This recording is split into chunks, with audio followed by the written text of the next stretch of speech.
Chapter 1888. However, the soldier could not ignore it. Thus, he reined in his horse and turned it around. He squeezed the horse's belly and glanced at the people who had fallen. The horses were twitching. They were probably too tired. The soldiers kept wailing. However, they had only suffered some superficial wounds. There was not much of a problem. Thus, he said, "Military officer, call the doctor to treat them. At the same time, count the horses of the injured people and the horses of the uninjured people. Present them one by one." After speaking, he looked around at everyone. "Take advantage of the time when the military officer is counting. All of you should rest." After settling down, Li Jing dismounted from his horse and handed the reins to the guard. He stood with his hands behind his back and looked at Xingzhou city not far away. This time, he came to Xingzhou for two reasons. The first one, needless to say, was naturally to find Zhang Feng. The second one was to check on Xingzhou. The current Xingzhou's general, Jin Sheng, was an archer under his command. After the war was quelled, he was sent to guard Xingzhou city. This old man used to be a brave general on the battlefield. Ever since he came to Xingzhou, he complained every day about how desolate Xingzhou was. There was not even a woman. Even the cows were male. His brothers had a hard time and so on. He came today to check. If it was really so desolate, then he would ask His Majesty to allocate some money and find a few women. After all, they had followed him before. Just as he was thinking about his experience, a voice came from behind him. "General, the number of people has been counted." Hearing this, Li Jing slowly turned around and glanced at the military officer. He said with a serious face, "Report it." "Yes, General." The military officer nodded and opened the report in his hand. As he read, he said, 50 horses are injured and can no longer walk. They need to be treated. 60 people are injured and temporarily cannot follow the army. The rest are not injured and can continue to march. Oh, Li Jing frowned. He did not expect the injuries to be so serious. In such a situation, he would have ordered them to rest. However, His Majesty's orders were very urgent. There was no time to delay. Thus, he said, "Those who are injured and cannot walk, stay here and recuperate. The rest will continue to march with me." In this era, it was difficult to raise war horses. The money spent on fodder could provide a family with food and clothing for a year. Thus, it was very precious. Moreover, a good warhorse could often decide the outcome of a battle. Therefore, even if it was injured, it had to be treated. The soldiers also understood this, so they usually treated the warhorses as their own brothers. No one had any objections to the commander-in-chief's order. After leaving the doctor behind, everyone got on their horses again and rushed towards Xingzhou. In less than a moment, the gate of Xingzhou city was in sight. These few words seemed to have some kind of magical power. After the soldiers saw them, they all seemed to have gone mad and ran wildly. However, this was also understandable. After all, they had been traveling for a few days and hadn't eaten much. Now that they finally saw people, how could they not be excited? Li Jing did not stop him. He took the lead and ran ahead. Soon he arrived at the city gate. Huff! Li Jing reined in his horse and looked up at the city gate. Then he looked at the guard beside him and said, "Go call the city gate." The guard accepted the order and waved his gilded banner, as if he was afraid that the people on the city gate couldn't see it. This was understandable. If you were going to call for the people on the city gate, you naturally had to reveal your identity first. "The people upstairs, listen up. The Minister of War, Li Jing, is here. Quickly open the city gate." The banner swayed in the air. The gilded Li word was incomparably eye-catching. Upstairs, the patrolling soldiers heard the roar and hurriedly lowered their heads to take a look. They saw a large banner swaying in the air with the word Li written on it. This frightened everyone. One had to know that Li was the national surname. Wasn't that person with the surname Li someone who could cover the sky with one hand? And now, the Minister of War, Li Jing, was downstairs. That was their immediate superior. How could they dare to be negligent? They all panicked. They informed General Jin Sheng and prepared things to welcome Li Jing. Jin Sheng, who was in the residence, quickly received the news. His first reaction was excitement. Firstly, he was a soldier under Li Jing. Now that his superior had come, he naturally thought highly of him. Secondly, the Turks had just been attacked by the heavenly lightning and had already retreated. That would mean that he had contributed greatly. However, he quickly realized that something was wrong. Why did General Li come just as the Turks were attacked? Could it be that General Li knew something? Or could it be that the heavenly lightning this time had something to do with General Li? It was possible. It was very possible. Back then, General Li had destroyed Xiao Liang and Wang Shichong, who had proclaimed himself as the emperor in Luoyang. He had also destroyed the largest separatist force in Jiangnan, Nanliang. There was also Pafu, who had taken the lead and destroyed Feng Huiliang, killing more than 10,000 rebels and drowning people. Wasn't that an unparalleled feat? Perhaps the heavenly lightning had specially descended because General Li was coming. In that case, General Li was the main contributor this time. Thinking of this, Jin Xing shuddered and quickly walked out of the residence. Chapter 1889.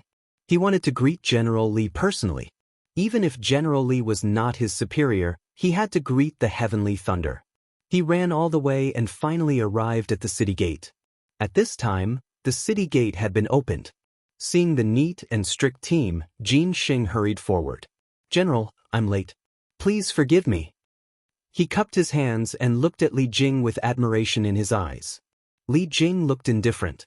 In fact, he had a good impression of this subordinate. After all, he guarded a place and worked hard even if he did not contribute. So he said, "Get up and follow me into the city."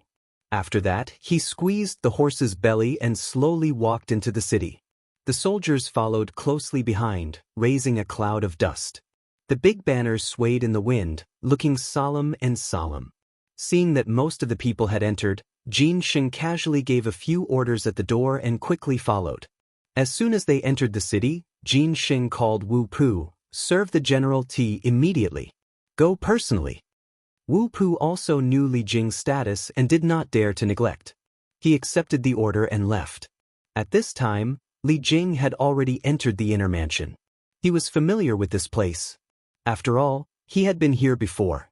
The inner mansion was where Jin Xing usually entertained guests. Normally, Jin Xing should sit in the main seat.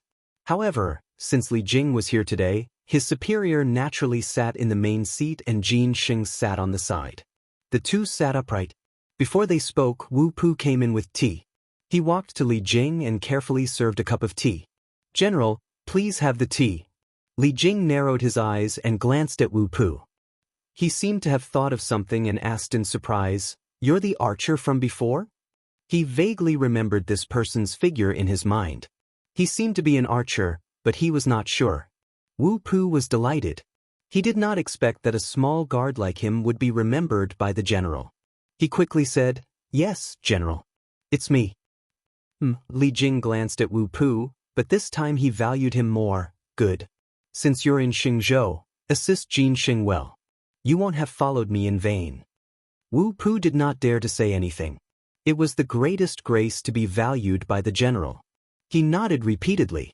Seeing that the general did not say anything more, he could only serve another cup of tea to Jin Xing and left in a hurry. Only Li Jing and Jin Xing were left in the entire inner mansion. The atmosphere was solemn. Li Jing was about to ask about Zhang Feng when Jin Xing spoke first. He suddenly stepped forward and half knelt on the ground. He said excitedly, "Thank you, General, for sending down the heavenly lightning." "Wait," Li Jing hurriedly interrupted. He was a little confused. What did he mean by sending down the heavenly lightning? Was he really that capable? Confused, he could only ask, "What did you mean by that? What lightning?" "You don't know?" Jin Xing was stunned because he had always thought that this was the general's doing. Now, the general didn't know? Was it not the general's doing? Impossible? Other than the general, who else could summon the heavenly lightning? It must be because the general was afraid that his achievements would shock the emperor, so he didn't say anything. Yes, that must be it. Therefore, he cupped his hands and continued, "General, last night, heavenly lightning struck down and killed the Turks who were stationed outside Xingzhou city. It also caused a big fire and countless casualties." "What?" Li Jing's eyes widened as he slammed the table and stood up. "Oh my God, what kind of explosive news is this?" Heavenly thunder descending? And even caused a huge fire? Countless Turks were killed? How could this be? How could such a thing happen? He instantly felt that his brain was not enough. Frowning, he paced in the hall with his hands behind his back. If these were true, it would undoubtedly be a great thing for the Tang dynasty. But this matter was a little strange. Why would there be heavenly lightning? And it happened to fall in the Turks' camp? The more he thought about it, the more he felt that something was wrong.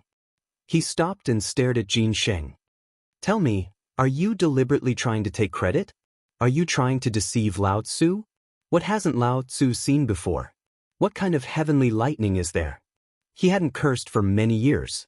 Since the founding of the Tang dynasty, he had been generous to others.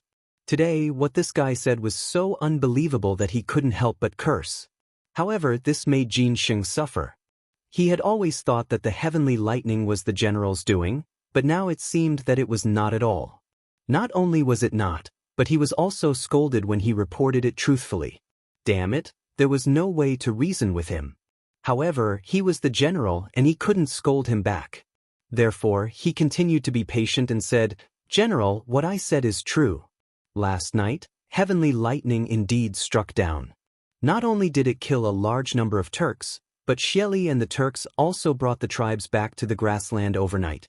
I am willing to use my head as a guarantee for what I said." He really had no other way. If the general didn't believe him, he could only use his head to prove his sincerity. Li Jing was certainly not a fool. Seeing this guy's solemn vow, his confidence began to waver. He knew in his heart that Jin Sheng was a steady person and would not deceive him for such a trivial matter. Chapter 1890. Moreover, he was a public official. This kind of thing couldn't be joked about. He knew that. However, this matter was simply too inconceivable. He had to take it seriously. So, he said, "Since this kind of thing happened, you must have evidence, right?" This sentence couldn't be more obvious. Since something had happened, there must be evidence to prove it.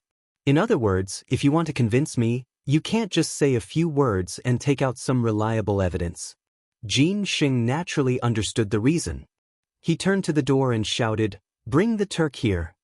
Now, only the Turk could prove what he said. This was also the reason why he left the Turk here. In a moment, the Turk was brought here. However, because of his disability, he could only sit on a stretcher. Li Jing didn't care about so many things. He was now concerned about what happened last night, so he asked directly, "What happened last night?" The Turk didn't know the identity of the person in front of him, but he knew Jin Sheng's identity. When he saw how respectful Jin Sheng was, he quickly told him what happened last night. As he spoke, he cried as if he had suffered a great grievance. In fact, he was also a victim. However, he was considered lucky. At least he was alive. It was unknown whether he was trying to please Li Jing or he was resentful in his heart. When he spoke, he didn't forget to curse Xieli. His voice was extremely mournful. After listening, Li Jing finally knew the whole story. He waved his hand to signal the Turk to leave. Then, he sat on the chair and carefully digested everything just now. The amount of information that the Turk said just now was too much. First, a big thing covered the moon. Then, lightning struck and the Turk camp was in a sea of fire. There were countless casualties. Then, Xieli and Tuli returned to the grassland with the army. Wait, what could fly to the sky? And it even attracted lightning? Why was this so familiar? It seemed to have happened in Chang'an city. Something that could fly to the sky? Zhangfeng? Could it be Zhangfeng? This big thing was Zhangfeng on it? According to the Turk's description, it was exactly the same as Zhangfeng in Chang. Back then, when Zhangfeng was in the sky, he also covered the sun. And now, this thing covered the moon? It was exactly the same. Thinking of this, he no longer dared to be careless. He looked at Jin Sheng and hurriedly asked, "That thing in the sky went to your place?" Jin Sheng was at a loss for words. How would he know where to go? There was nothing in the Turkic camp. After thinking about it, he could only honestly say, "This subordinate doesn't know." There was nothing in the Turkic camp. Li Jing frowned and thought to himself, "Oh no. If it was really Zhang Feng last night, he might be in danger now that a night had passed. Now that he was here on the emperor's orders to find this fellow, If something were to happen to him, it would be hard for him to explain himself. What should he do? His heart was burning with anxiety. He paced a few steps in the hall, then looked at Jin Sheng. Immediately send someone to find that thing from last night. After saying that, he seemed to have thought of something and added, prepare brush and ink for this general immediately. He had to report this matter to His Majesty. Zhang Feng's disappearance and the retreat of the Turks were no small matter. It was just that Zhang Feng, this dog, really knew how to hurt people. If not for him, would this general have accepted this troublesome task? How unlucky. At the same time on Mount Shao. Because of Zhang Feng's disappearance, the entire academy was so anxious that their feet didn't touch the ground. Their only goal was to find Zhang Feng. However, a day and a night had passed, and there was still no news of Zhang Feng. This made everyone very anxious, afraid that something had happened to Zhang Feng. The two women kept visiting Zhang Feng's friends, trying to find some clues. Unfortunately, there was no news at all. They were women and shouldn't be in public. However, their husband was missing, so how could they not be anxious? So, they didn't care too much. Unfortunately, the heavens didn't fulfill their wishes. In fact, the most anxious were Xiernan and the other old men. In their hearts, they regarded Zhang Feng as their disciple. Now that their disciple was missing, they were also very anxious. Even though they were old, they spared no effort to visit everywhere. However, Zhang Feng seemed to have deliberately hidden himself. They couldn't find any trace of him. After a discussion, these old men decided to enter the palace to meet His Majesty. This was because they knew that Li Shimin would definitely not leave this matter alone. As soon as Xiernan and the others returned from the palace, they were blocked by a group of students at the door. Mr. Bosher, what did His Majesty say? Are you willing to help? Mr. Say something. The students were all talking at once, looking anxious.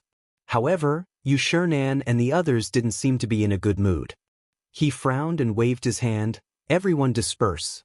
We will think of a way to find Feng Zi. You kids don't have to get involved. After saying that, Xiernan waved his sleeves and walked back to his residence with his head lowered. Before he could take 2 steps, 2 figures blocked his path. I've already told you, Xiernan looked up impatiently. However, halfway through his words, he realized that it wasn't the students who came, but Jingshu and Zhang Yuyao. His expression finally softened. 2 girls, why are you here? Chapter 1891. This question was unnecessary. He knew that the 2 girls were worried about Feng Zi's whereabouts, so they waited for him here. However, he didn't know how to reply to them. Zhang Yuyao didn't care too much. Instead, she asked directly, Sir, is His Majesty willing to help find him? This? Xiernan frowned. He seemed to have something to say. He glanced at the students walking around and said softly, this matter is more complicated. You 2 girls don't worry about it. After that, he lowered his head and was about to walk back to his residence. Jingshu spoke again. Sir, why don't you come to our place to have some tea? Prince Zhang isn't here now. We sisters should do our duty as disciples. After that, she even bowed. It wasn't that she didn't care about Zhang Feng's whereabouts. She just noticed that Sir seemed to have something to say. It was probably because there were too many students here, so she had to come up with this plan. Xiernan stopped and frowned. He seemed to be thinking about something. At this moment, Chu Suiyang and the others walked up. Bashi, since the 2 girls invited you, why don't you go? Greetings to the 3 gentlemen. Jingshu bowed. Her original intention was to invite the 4 gentlemen over. She mainly wanted to ask about Prince Zhang's whereabouts. The 4 gentlemen were the great scholars of this generation. Naturally, they were more well-informed than a weak girl like her. Since Sir had agreed, she quickly said, Gentlemen, please. We sisters will go back and prepare some fragrant tea. After that, Jingshu pulled Zhang Yuyao and left. Xiernan didn't say a word during the whole process. However, it didn't mean that he didn't know anything. Instead, his heart was as clear as a mirror. Looking at the back of the leaving figure, he smiled. This girl may become Feng Zi's good wife in the future.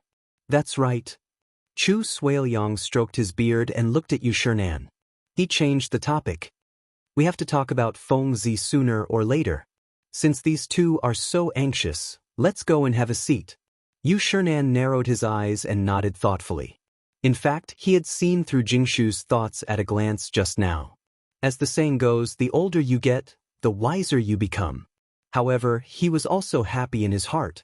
After all, it was a good thing that there was another person who cared about Fengzi. Let's go and see how this girl's tea tastes. He waved his sleeves and walked straight to the two women's residence. Everyone smiled and shook their heads. Without saying a word, they followed behind him. Not long after, the four of them arrived at the residence of the two women. Sirs, please be seated. Zhang Yuyao greeted the four people while fiddling with the stool. The four of them smiled and found a place to sit down. Yu Shernan looked at the tea in front of him and took a sip. He went straight to the point and said, "Girl, you want to know what happened when we entered the palace, right?" Zhang Yuyao nodded. She did not expect Mr. to be so straightforward. He was not willing to say it just now, but now he was so proactive. She quickly said, "Yes, please tell us." Jingshu also nodded. She knew Li Shimin's identity. At the same time, she also knew that he would not sit back and do nothing. That was why she invited Yu Shernan and the others just now. She was sure that Li Shimin must know something. "Girl, Fengzi is actually not in any danger. It's just that." Yu Shernan looked at the two women opposite him with a calm expression. When they entered the palace just now, Li Shimin said that Fengzi was not in danger. It was just that they did not know where she was now. If he told this to the two women, they would be worried. After thinking about it, he changed the topic and said, "It's just that she won't be back for a while." When Chu Suiliang and the others heard Yu Shernan's words, they did not think much of it at first. However, towards the end, it became more and more strange. This was different from what Li Erlang said. Li Erlang only said that Fengzi was not in danger. It was just that they did not know where she was. Now, from Bo Shi's mouth, how did it become that she would not be able to come back for a while? However, on second thought, this old guy should have said this because he was afraid that the two women would be worried. Well, it should be. However, what they did not know was that Li Shimin had also lied to them. In fact, he himself did not know whether Fengzi was in danger or not. He only said that she was not in danger to appease the four people. The funny thing was that the four people took it seriously because they felt that Li Shimin would not lie to them. All of this, the two women did not know. Zhang Yuyao only felt that God had blessed Prince Zhang. She bowed to the four people and said, "Thank you, sir. Thank you, sir. You can't do that." Yu Shernan hurriedly helped Zhang Yuyao up. His face was a little red. After all, he was the one who lied. A great scholar like him was strict with himself every day. Today, he actually lied. It was really embarrassing. However, when he thought that it was for his disciple, his back seemed to straighten up and said, "Girl, you don't have to do this. Fengzi is a good person. Nothing will happen to her." These words made him feel guilty. After all, he did not know what was going on. Jingshu seemed to have noticed something. She picked up the teapot and filled Yu Shernan's cup. She smiled and said, "Since Prince Zhang is not in danger, when will he be back?" Chapter 1892. Yu Shernan frowned. This question stumped him. He really didn't know when Fengzi would come back. Even the emperor didn't know. How would he know? Xueji saw that the situation was slightly deadlocked and quickly interrupted. "Girl, Fengzi is someone who is going to do big things. We don't need to care about this." His words were more pertinent, and there was a double meaning in his words. The first meaning was that Fengzi was now doing big things. As for what big things, they didn't know. The second meaning was that Fengzi's matter was related to Li Erlang. Everyone shouldn't make wild guesses and shouldn't care about it. Of course, Zhang Yuyao couldn't understand these words because she didn't know who Li Erlang was. But Jingshu was different. Not only did she know who Li Shimin was, but she also knew everything about Li Shimin. Now the words of the four gentlemen were very obvious. They were meant for her to hear. Jingshu frowned as if she understood something. She smiled and said, "Thank you for your guidance." "You're welcome." Xueji waved his hand and then looked at the other three. "Everyone, let's go." Since the matter had been settled, there was no need to stay any longer to avoid attracting gossip. The other three obviously understood this. they slowly got up and prepared to walk out of the door. Seeing that the gentlemen were about to leave, as the future wives and concubines of the disciple, the two women naturally couldn't stay. They both got up and stood at the door. "Gentlemen, please take care." The four men waved their hands, indicating that they didn't need to send them off. After a while, they disappeared from the sight of the two women. Seeing that the gentlemen had gone far, the two women returned to their seats. Zhang Yuyao was actually a little puzzled by what the gentleman said just now, but it wasn't appropriate for her to ask directly. Now that there was no one around, she looked at Jingshu and asked, "Sister, why do I feel that there is a hidden meaning in what the gentleman said just now?" "Sister, you don't have to be like this." Jingshu smiled. She put her hand on Zhang Yuyao's hand and comforted her.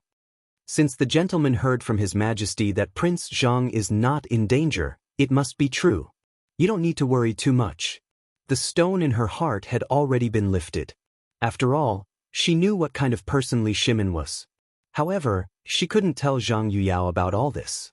Otherwise, with the other's temperament, the whole city would know about it the next day. However, Zhang Yuyao didn't know that. She couldn't help but worry. "You're right, but I'm just..." As she spoke, tears began to fall from her eyes. When Jingshu saw this, she quickly comforted her. "Sister, don't worry. Prince Zhang will be fine." As soon as he finished speaking, there was a series of knocks on the door, followed by voices. "Ladies, I'm a servant of the Zhang residence. Housekeeper Do sent someone to invite master." Hearing this, Jingshu quickly took out a handkerchief from her waist and passed it to Zhang Yuyao. With a concerned look, she said, "Sister, wipe your tears. I'll go out and take a look." Saying this, she stood up and walked out of the door. There were two men standing outside the door. One was fat and the other was thin. The striking words "Tung" on their clothes made Jingshu certain that these two were servants of the Zhang residence. Because no other residents would dress like this. Jingshu glanced at the two of them and frowned. "Why are the two of you here? Did something happen to the Zhang residence?" In her impression, the servants of the Zhang residence rarely went to the academy. Because there was Du Ziting, the housekeeper, in the residence. He would take care of everything. Unless there was something big that couldn't be solved, otherwise they would not easily disturb Prince Zhang. Think about it, if every trivial matter had to be reported, then how could Prince Zhang live?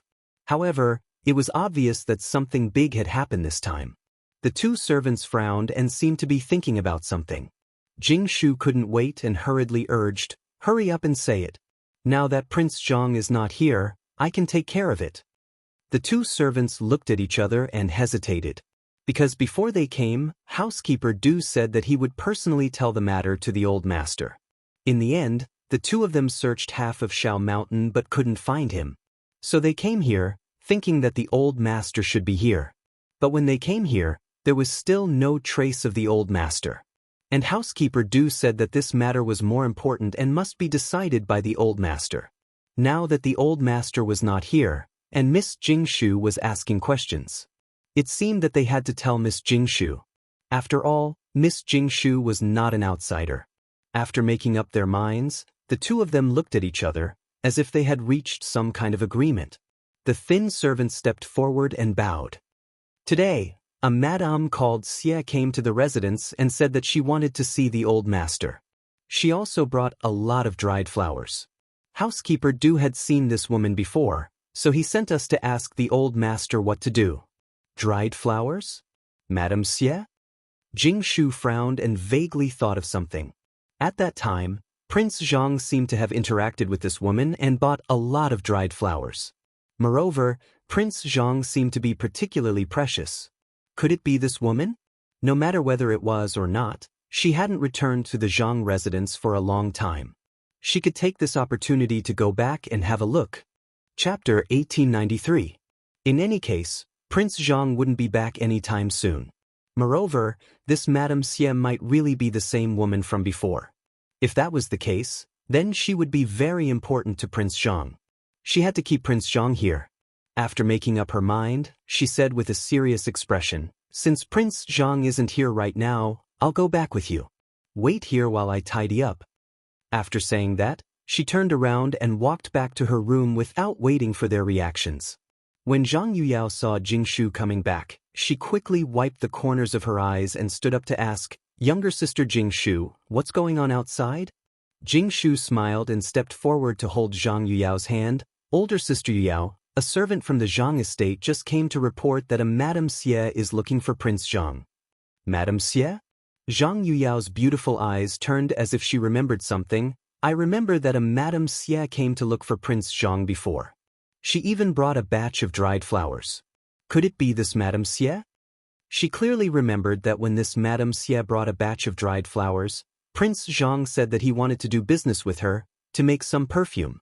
Of course, Jingshu also remembered this and smiled. "Older sister Yuyao is right. The one who came this time should be this Madame Xie. However, since Prince Zhang isn't here, I think that we should go back and meet this Madame Xie so that we won't be impolite." Zhang Yuyao couldn't help but nod. Younger sister Jingshu is right. Now that Prince Zhang isn't here, we should go back. After saying that, she changed the topic and continued, "However, we should first say goodbye to the four gentlemen." Jingshu nodded. "Of course, we can't be impolite. Let's go and say goodbye to the four gentlemen now." Zhang Yuyao naturally didn't have a problem with that, and the two women walked out together.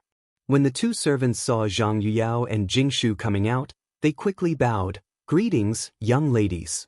These two young ladies were the future madams of Zhang Mansion, so they didn't dare to slight them. Zhang Yuyao nodded and gestured for the two to get up. "You two prepare a sedan chair and wait at the door. My sister and I will come out in a little while."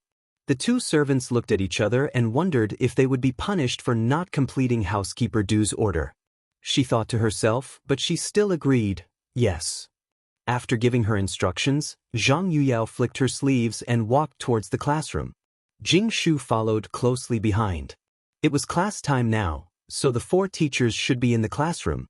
They couldn't be found anywhere else. As expected, Yushernan was checking the students' homework in class. His hands were clasped behind his back, and his gaze was sharp. At this moment, he happened to see the two women walking over. He knew in his heart that the two girls usually wouldn't come to the classroom for no reason. Now that they suddenly came, he thought that there must be something. So he put down the book in his hand and went straight to the door of the classroom. He asked with a smile, "Girl, why are you two here? Is there something wrong?" The two girls quickly stepped forward and bowed. Zhang Yuyao smiled and said, "Teacher, there's something in the Zhang residence that we need to go back to solve. So we're here to say goodbye to you." Yushernan frowned slightly. What can happen in the Zhang residence? Is it very important? He didn't want the two girls to go back now. First, Fengzi wasn't here, and it wasn't good for the two girls to appear in public. Second, for their safety. The bottom of the mountain had just issued an edict of guilt. It was said that the Waterland Conference would be held soon. There would definitely be a huge crowd. What if there was some danger? How would he explain when Fengzi came back? As a teacher, he naturally had to take care of his students' family. However, the two girls obviously didn't think so much. Ever since Zhang Feng disappeared, they had nothing to do on the mountain. In fact, they had long wanted to go back to the Zhang residence. Now that they had an excuse, they naturally didn't want to stay any longer. So, Jingshu bowed and smiled. "Teacher, a Mrs. Xie came to the Zhang residence today. She said that she was Prince Zhang's former business partner. This time, she also brought a lot of dried flowers. So, we need to go back." "Oh." Yushernan stroked his beard. He remembered that Fengzi seemed to have mentioned this before. It shouldn't be a problem. Although he didn't want the two girls to go down the mountain, he couldn't say much. So, he nodded and said, "In that case, you can go. Remember to be careful. If you need help, just send someone to Shao Mountain." Old man doesn't dare to say anything else, but he still has connections. The two girls looked at each other and smiled. "Thank you, teacher." Yushernan smiled and nodded. "You're welcome. You can go." The two women bowed and saluted again. Then they turned around and walked towards the door. At this time, the palanquin outside the door was ready. Seeing the two girls coming, the servants quickly went up to greet them. "Hello, Mississippi." Everyone bowed in unison. Zhang Yuyao glanced at the crowd and waved her hand. "Get up and prepare to go back." The servants didn't hesitate. They all got up and pressed the palanquin. The two girls entered the palanquin and walked down the mountain. Shao Mountain wasn't very far from the Zhang residence. The servants' legs were quite agile. In a moment, the gate of the Zhang residence was in sight. At this time, a thin figure was standing at the gate of the Zhang residence. His eyes were deeply sunken, as if he hadn't slept for a few days. This person was the Zhang residence's housekeeper, Du Ziding. Chapter 1894. He raised his head with his hands behind his back and paced up and down the stairs as if he was in a hurry. From time to time, he would glance at the direction of Shao Mountain. But he didn't see what he was expecting and continued to pace up and down. At this moment, the servant behind him cheered, "Master is back." Du Ziding turned around abruptly and saw two sedan chairs of the Zhang residence slowly walking over. This should be Master, he thought in his heart and quickly waved his hand. "Let's go and welcome Master." After saying that, he took a step forward and ran towards the sedan chair. When the servant who was carrying the sedan chair saw the housekeeper coming, he quickly quickened his steps and stopped at the entrance of the residence. Du Ziding quickly went forward and stood in front of the sedan chair and bowed, "Master." The servant lowered the sedan chair and a figure slowly walked out. Du Ziding smiled and stood up, "Master." Halfway through his words, he seemed to be choked and his face turned ugly. Because he realized that the person who came back was not Master but Miss Zhang Yuyao. Didn't he ask these fellows to invite Master? Why did these fellows invite Miss Zhang? Of course, it wasn't that he was prejudiced against Zhang Yuyao. But this time, Madame Xie must be met by Master as the head of the household. Moreover, Master seemed to value this dried flower very much and asked him to pay special attention to it. Now that he invited Miss Zhang, could she make the decision? Taking a step back, even if Miss Zhang could make the decision, if something went wrong and Master came back, wouldn't he be blamed? Although this was what he thought, he couldn't say it out loud. Thus, he said, "Hello Miss Zhang, is Master back yet?" While speaking, he intentionally or unintentionally glanced at the sedan chair behind. He thought, the sedan chair in front is Miss Zhang, so the one behind should be Master, right? After all, Master was so concerned about this dried flower, he should be back. But the next moment he was disappointed, because the person who came down was Jingshu. This, Master didn't come back? Why did these two ladies come back? Just as he was puzzled, Zhang Yuyao spoke, "Housekeeper Du, this time Master didn't come back, so we sisters specially came back to meet Madame Xie." Du Ziding didn't reply because he didn't know how to reply. He couldn't possibly say that this was a big matter and that his master had to make the decision, right? Wouldn't that be cutting off his own path of retreat? One had to know that these two young ladies were the old master's future wives, so he didn't dare to provoke them. After all, he still wanted to work in the Zhang mansion for a few more years. Jingshu seemed to see Du Ziding's difficulties and smiled. "Steward Du, this time Prince Zhang has something important to do, so we came back to solve the problem. You don't have to worry, we will tell Prince Zhang if there is anything." What he meant was that it was Prince Zhang who asked us to come back. Of course, she said this because she didn't want the people in the Zhang mansion to know that Prince Zhang was missing. Although she knew that Prince Zhang wasn't in danger, others didn't know. If the people in the Zhang mansion knew that the old master was not around, it would cause a huge uproar. For the peace of the Zhang mansion, it was a last resort to temporarily hide it from everyone. Obviously, Zhang Yuyao also understood Jingshu's meaning and interrupted, "Yes, Steward Du, we will talk to Prince Zhang. Don't worry." Du Ziding lowered his head and frowned. He could understand what the two young ladies meant. It was nothing more than letting them take charge of the overall situation, which was not impossible. After all, these two young ladies were the old master's future wives. Moreover, since the old master was not back, they could only let these two young ladies take charge. Thinking, he said, "What are you two talking about? Since the old master is not back, naturally you two will take charge of the overall situation. Let's go in first." After that, he turned around and made a gesture with a smile, "Two young ladies, this way please."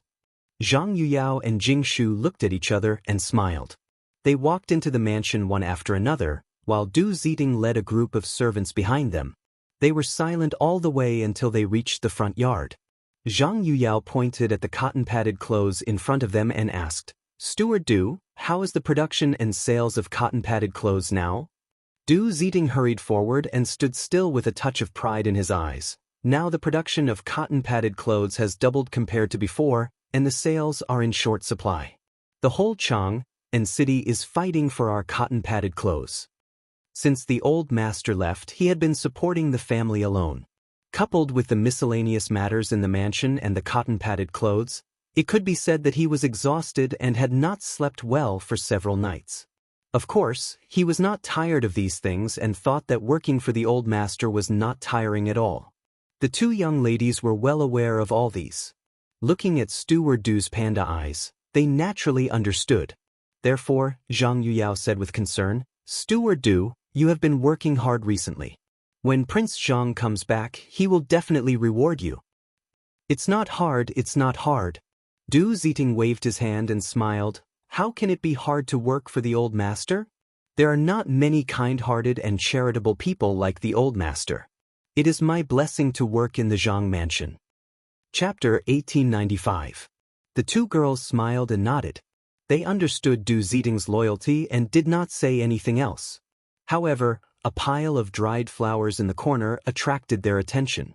Jing Shu glanced at the dried flowers, then looked at Du Zhiting. Housekeeper Du, are these dried flowers sent by Madame Xie? Du Zhiting nodded and glanced at the main hall. Last time, Madame Xie sent some dried flowers. Master treasured them and reached an agreement with Madame Xie. This time, she sent some again. Jing Shu looked at Zhang Yuyao and nodded. They were now certain that this Madame Xie was the one who visited Prince Zhang last time. These dried flowers were used by Prince Zhang to make perfume. Since she was already here, they naturally had to meet her. Thus, she looked at Du Zhiting. Housekeeper Du, prepare the tea. We will go and meet Madame Xie. Du Zhiting nodded slightly and waved her hand to signal the servants to prepare. She then said, This way, Madame Xie is in the main hall. The two girls nodded, brushed their sleeves, and walked to the main hall.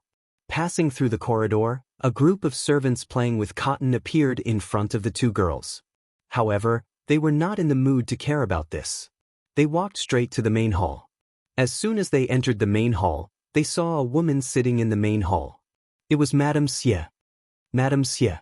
The two girls went up to her. Although they only met Madame Xie once or twice, they remembered her clearly. It was not because she was outstanding, but because she was polite and graceful no matter what she did. This was not something an ordinary woman could do. When Madame Xie heard someone calling her, she glanced at the door. Seeing that it was not Zhang Feng, a hint of disappointment flashed in her eyes. However, it disappeared quickly. She then stood up and said, Hello, ladies. She naturally had some influence on the two girls in front of her. Ever since her family declined, she sold flowers for a living and trained a pair of good eyes. Zhang Yuyao stepped forward and smiled. Madame Xie has a good memory. You still remember us? Of course. Madame Xie nodded slightly and smiled. Both of you are beautiful and dignified. You and Prince Zhang are talented and beautiful. How could this old woman not remember you? These words made the two women happy in their hearts. They were Zhang Feng's future wives. This matter was basically known to everyone in Quanan. However, they couldn't help but feel happy after being praised like this. Zhang Yuyao smiled and said, Madam, you're too polite. Come, take a seat. As she spoke, she gestured for him to take a seat. Thank you, ladies. Madame Xie straightened her skirt and sat down. Then, she thought of something and asked, Why don't I see Prince Zhang? This time, she came to see Prince Zhang. At the same time, she also wanted to talk to Prince Zhang about the dried flowers. If she didn't have the right person, how could she continue with this business deal? Jing Shu seemed to have seen through Madame Xie's thoughts. Just as she was about to reply, a servant came over with tea. She smiled and said, Madame Xie, don't be anxious. Have a cup of tea to warm your body. As she spoke, she stroked the rim of Madame Xie's teacup. Your tea is already cold. Let the servant change it to a hot one. The servant was quick-witted. When he heard this, he quickly removed the teacup and served 3 new cups of tea. Jing Shu picked up the teacup and looked at Madame Xie. She smiled and said, Madame Xie, please have some tea. Madame Xia originally wanted to discuss the matter as soon as possible. However, seeing that the two in front of her weren't anxious at all and were polite, she couldn't refuse. She picked up the teacup and took a sip. Thank you, ladies. Zhang Yuyao put down the teacup and smiled at Madame Xia. Madame Xia, how many dried flowers did you bring this time? Madame Xia frowned and didn't answer immediately. This was because she was here to discuss business with Prince Zhang. Why did these two ladies come out? Could it be that Prince Zhang didn't want to do business anymore and wanted these two girls to send her away? However, thinking about it, it was impossible. Even if he wanted to send her away, why would these two girls be so polite to her? After thinking for a while, she still couldn't figure it out. Therefore, she asked in confusion, "Ladies, please forgive this old woman's impoliteness for asking, but why hasn't young Master Zhang come out? Hasn't he always been in charge of this matter?" The two girls looked at each other as if they were sending a message. After a while, Jingshu smiled and said, "Madame Xia, Prince Zhang has something important to deal with at the academy and can't leave the mountain. Thus, this matter was temporarily left to us sisters." "I see." Madame Xia nodded. Now she could understand why Prince Zhang didn't appear. It turned out that he had left this matter to these two ladies. Although it was a little abrupt, Prince Zhang must have his own matters to attend to. Thinking about it, she said, "In that case, let's go out and check the goods. The dried flowers are in the front yard. I'm sure you've seen it." Since someone had already made the decision, finding Prince Zhang didn't matter. As long as they checked the goods and there were no problems, it was fine. Chapter 1896. All right. Jingshu nodded and glanced at Zhang Yuyao. Seeing that the latter had no objections, she said, "Madam, please." The dried flowers were something that Prince Zhang had instructed them to do. Although they did not know much about it, they still had to check the goods. After that, the three of them stood up and walked towards the front yard. In a short while, the three of them arrived. Madame Xia pointed at the pile of dried flowers in front of her and smiled. "Ladies, there are a total of 30 stones here. Please check them." Zhang Yuyao glanced at the dried flowers on the ground. She didn't know much about these things, so she had to find someone familiar. Thus, she glanced at Du Ziting, who was not far away. "Steward Du, come and count these dried flowers. There are a total of 30 stones." Du Ziting nodded and followed the order. Then he brought a few servants to check. After a short while, he had counted everything carefully and replied, "Ladies, it is exactly 30 stones, no more, no less." Jingshu nodded and said, "Since there is no problem, let's check for Madame Xia." After that, she looked at Madame Xia. "Madame Xia, the accountant will settle the bill for you later. Please wait for a while." "No hurry, no hurry." Madame Xia smiled and nodded. Then, she seemed to have thought of something and asked worriedly, "Ladies, do you still want the dried flowers in the future?" She did not want to ask this question. However, it was two ladies who appeared today and not Prince Zhang. This made her a little nervous. If the Zhang mansion did not want the dried flowers the next time, what should she do? Hence, she asked this question out of curiosity. Firstly, she wanted to confirm the attitude of the two ladies. Secondly, she wanted to give herself a peace of mind. However, this question stumped the two ladies. They were here to complete a transaction on behalf of Prince Zhang. How would they know if they still wanted the dried flowers in the future? If they said something wrong, wouldn't they be inhumane? The two ladies looked at each other and did not know what to do. Fortunately, Jingshu calmed down and looked at Madame Xia. She probed, "Madame Xia, didn't Prince Zhang tell you?" "Prince Zhang." Madame Xia blinked her beautiful eyes and smiled. "Prince Zhang did say that as long as he did not say anything, we will continue to send the dried flowers. But now, it's you two ladies." Zhang Feng did say that because the perfume required a large amount of dried flowers. The dried flowers that they were sending were far from enough. They might ask for more in the future. How could they run out of stock? However, she was worried that the two ladies now that they were taking over the dried flowers. That was why he asked this question. Otherwise, who would cut off their own source? The two women obviously didn't know about this. Hearing young Master Zhang's orders, they were naturally overjoyed. Thus, Zhang Yuyao smiled and said, Since young Master Zhang has orders, then let's do as young Master Zhang says. Hearing this, Madame Xie felt relieved. She didn't have to worry about anything anymore. She smiled and said, "Since that's the case, thank you very much. This is what we should do it." Jing Shu and Zhang Yuyao looked at each other and smiled. At the same time, in the palace, the imperial study was surrounded by white fog. It was as if it was in a fairyland. Li Shimin sat on the dragon throne and smoked silently. It was as if he was trying to use cigarettes to send away all his grief and pain. Everything that had happened recently flashed through his mind like a video. Hundreds of officials forced him to abdicate, issued an edict, and held a water and land assembly. Even Guanyin was forced to go to the temple to pray. The worst thing was that even Feng Zi had disappeared. There was no news from him until now. He even doubted if he had the hearts of the people. Thinking about this, he took another puff of the cigarette in an attempt to numb himself. Little Gizi looked at His Majesty and frowned. He had been following His Majesty closely these few days and knew His Majesty's worries. Hundreds of officials forced him to abdicate, issued an edict, and held a water and land assembly. His Majesty had never been willing to do these things.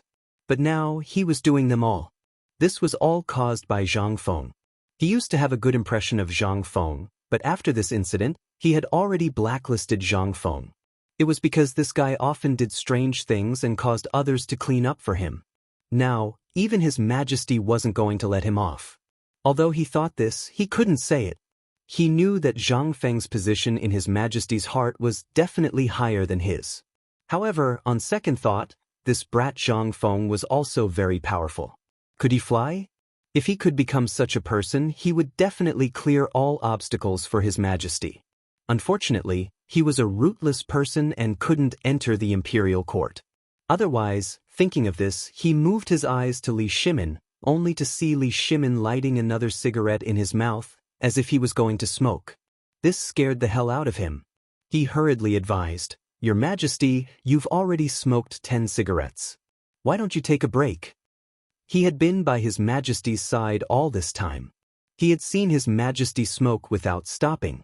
Although he knew that cigarettes were divine things that could make people ascend to heaven, it wasn't the same thing to smoke like this. Chapter 1897. However, Li Shimin did not care about this. As if he did not hear Xiao Gizi's words, he took a deep breath and exhaled. "Your Majesty," Xiao Gizi lowered his head, his voice so soft that only he could hear it. He knew His Majesty's temper. As long as he had decided on something, he would not listen to any advice. For example, smoking now. His Majesty liked it and would not throw it away. However, he was thinking of His Majesty and was unwilling to give up persuading him. "Your Majesty, why don't you take a break?" This time, the persuasion seemed to have worked a little. Li Shimin glanced at little Gizi, somewhat sullen. "What's wrong? You want to abdicate too?" As soon as he finished speaking, Xiao Gizi's legs suddenly went soft. He hurriedly crawled on the ground, his face turning green and white. "Your Majesty, this slave does not dare. How could he dare to have such thoughts? Abdicate? This was a capital offense. How could he dare? He only wanted to persuade His Majesty, but he was being accused of something?" However, on second thought, there was a trace of anger in His Majesty's words. It did not seem to be directed at him. After all, he had not done anything out of line recently. Thinking of this, he raised his head to look at His Majesty. Unexpectedly, Li Shimin was also looking at him. Their eyes met. Xiao Gizi instantly quivered and hurriedly lowered his head. "Your Majesty, please spare my life." Although he was begging for mercy, his heart was already in his throat. He was afraid that if something went wrong, his head would be separated from his body. After all, His Majesty was a temperamental person. Li Shimin looked at the trembling Xiao Gizi with mixed feelings. What he had said just now was actually words of anger. Abdicating was a reflection of those ministers. In his heart, he did not know if he was a qualified monarch, but those ministers' way of abdicating made him angry. Although he was angry, he could not do anything because he knew that these fellows did the right thing.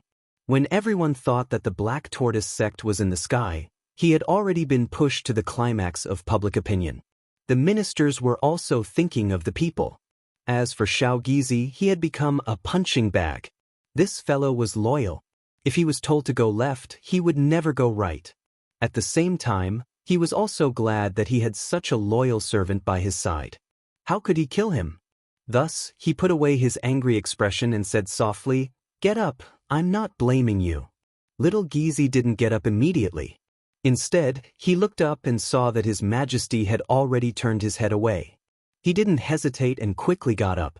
However, his legs didn't seem to listen to him. They kept shaking and he had to stand up several times before he could stand up. After getting up, he bowed again. "Thank you, Your Majesty, for sparing my life." Before he could finish his sentence, he was interrupted by a hoarse voice at the door of the imperial study. "Your Majesty, there is a letter from Shengzhou." Before he could finish, Li Shimin abruptly stood up and glanced at the door. He said excitedly, "Quickly bring it up." He knew that Feng Zi was in Sheng State, and this letter was most likely related to Feng Zi. Not long after, the sound of footsteps came from the door. A strong man walked in with small, quick steps. However, as soon as he came in, he seemed to feel that something was wrong. A pungent smell wafted over, making it hard for him to breathe. Cough, cough. He covered his mouth and coughed nonstop. He felt that tears were about to come out. For a moment, he even wanted to go out and never come in again. However, when he thought that he still had to send a letter to His Majesty, he still made up his mind and walked in. However, something even more strange happened. He couldn't see inside clearly, and he couldn't see His Majesty's figure. Layers of smoke blocked his line of sight. What should he do? He could only muster up his courage and walk in. However, Li Shimin couldn't wait any longer. He glanced at little Gizi beside him and urged, "Quickly go and bring the letter over." Little Gizi was still looking at the door. When he heard that His Majesty wanted him to go, he hurriedly ran towards the door. Speaking of which, his legs were still weak just now, but when he heard that he had to do something for His Majesty, his legs instantly became light. As soon as he walked, he formed a gust of wind. Even the smoke started to swirl. His vision suddenly became clear. At this moment he saw a figure walking over. It was the strong man just now. He immediately berated, "Stop, give me the letter." That strong man didn't hesitate and hurriedly handed the letter to little Gizi. Just as he was about to turn and leave, he heard little Gizi's figure again. "Next time you're so slow, boy, I'll break your legs." His expression changed. He wanted to refute but didn't know how to. He could only secretly feel bitter in his heart. It wasn't that he was slow, but this room was full of smoke. How could he be fast? Thinking of this, he still walked out of the room quickly. Little Gizi received the letter. Without hesitation, he turned around and handed it to Li Shimin. At this time, Li Shimin was already impatient. He opened the letter and read it carefully. "Your Majesty, since leaving Chang'an, I have chased after Zhang Feng all the way to Shenzhou. I have not seen any trace of him." When he saw this, his expression changed and he slapped the table. Chapter 1898. This frightened little Gizi. He stumbled and fell to the ground. He quickly knelt down. "Your Majesty, please calm down." However, Li Shimin ignored him. He leaned on the table and stared angrily in the direction of Shenzhou, as if he was thinking about something. He had always regarded Feng Zi as one of the most important people by his side. This time, he had even mobilized troops to search for him. As for Li Jing as the Minister of War, he had never disappointed me. However, this time, this fellow had chased him all the way to Shenzhou and still hadn't seen him. This was ridiculous. I thought so highly of him, but he couldn't even catch one person. What's the use? If Feng Zi is in danger, what should I do? However, on second thought, Yu Qigong had also chased after Feng Zi. There should be news, right? After thinking for a while, he suppressed the anger in his heart and read again. Unexpectedly, I learned that the various Turkic tribes had been attacked by heavenly lightning. There were countless casualties. When he saw this, he suddenly trembled. His eyes suddenly widened. He even rubbed them, suspecting that he had seen wrongly. However, after reading it a few times, it was still the same words. Finally, he could no longer contain the shock in his heart. he kept exclaiming. The various Turkic tribes had been attacked by heavenly lightning? There were countless casualties? How is this possible? Xiao Gizi, who was crawling on the ground, seemed to have noticed something unusual. He quickly raised his head, only to see Li Shimin constantly crying out in alarm. His feet seemed to be somewhat unstable, and he was about to fall down the steps. He was so scared that he quickly got up, strode forward, hugged Li Shimin and exclaimed, "Your Majesty, be careful." Suddenly being hugged, Li Shimin steadied himself. However, his brain seemed to have suffered a great impact. He was a little dizzy. He shook his head hard and slowly woke up. Then he looked at little Gizi. "I'm fine. Help me sit down." Hearing this, little Gizi finally relaxed. He ignored the cold sweat on his head and quickly and carefully helped Li Shimin to sit on the dragon throne. Seeing that Li Shimin was fine, he said, "Your Majesty, don't be so agitated. Your health is important." Li Shimin didn't answer little Gizi because he was still immersed in shock and couldn't extricate himself. The various Turkic tribes had been attacked by heavenly lightning? Countless casualties? These words were like a brand that was deeply imprinted into his heart. Heavenly thunder? This was something that only the heavens could control, so why would it suddenly attack the Turkic camp? This was completely illogical. Moreover, even if the Turkic camp had been struck by lightning, how could there have been so many casualties? The only possibility was that Li Jing had given a fake military order. However, he quickly rejected this hypothesis. He knew very well what kind of person Li Jing was. He was an upright person with strict discipline. It was absolutely impossible for him to do such a thing. Of course, he didn't dare to do it either. However, all of this was too strange. The more he thought about it, the more he felt that something was amiss. Li Shimin frowned.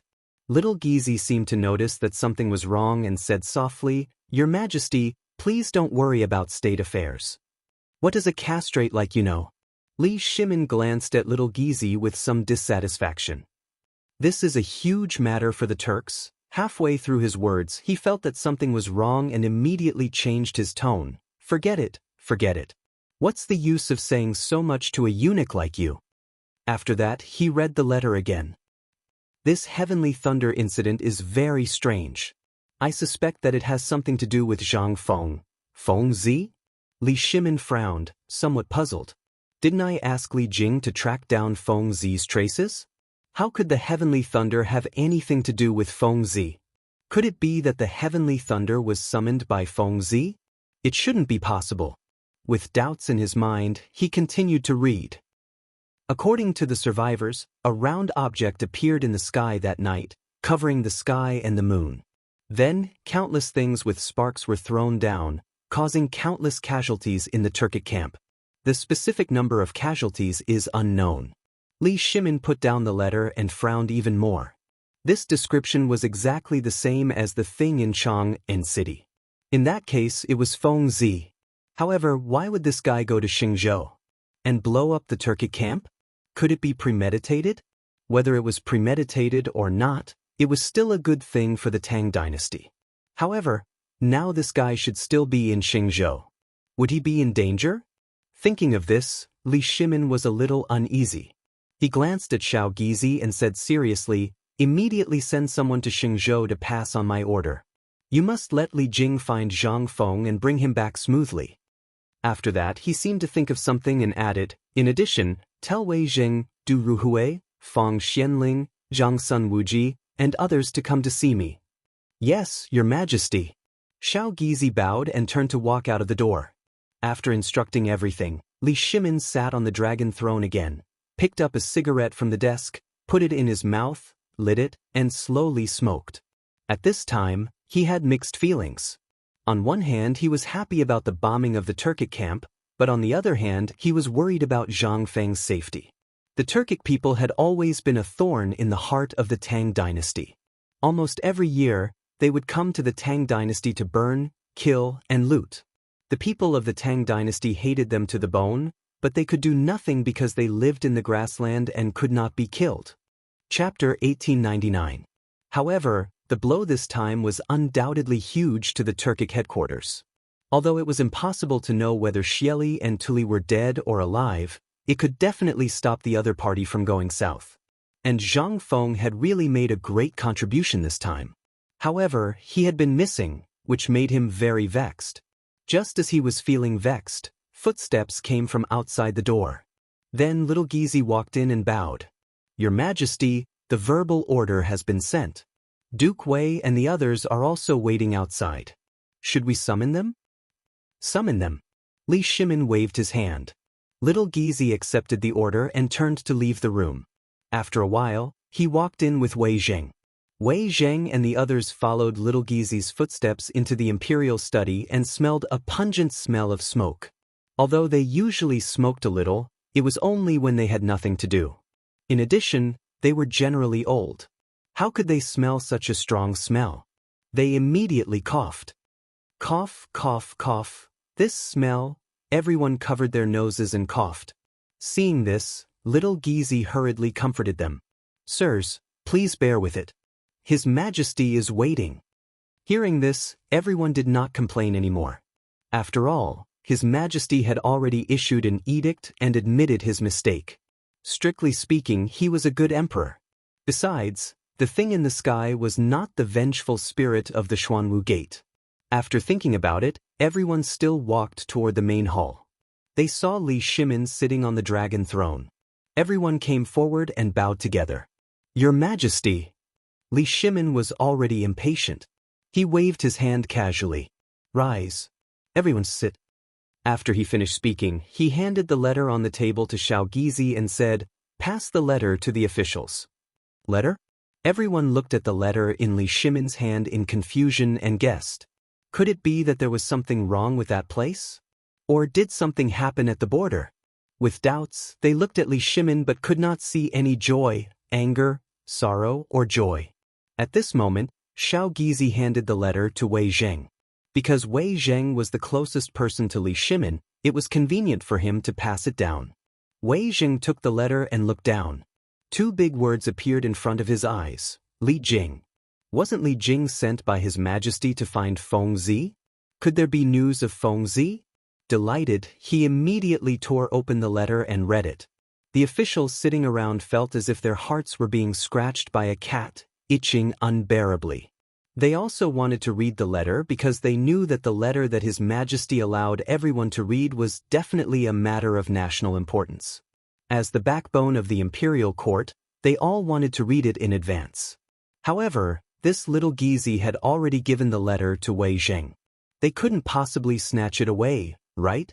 Therefore, everyone looked at Wei Zheng curiously, trying to get some information.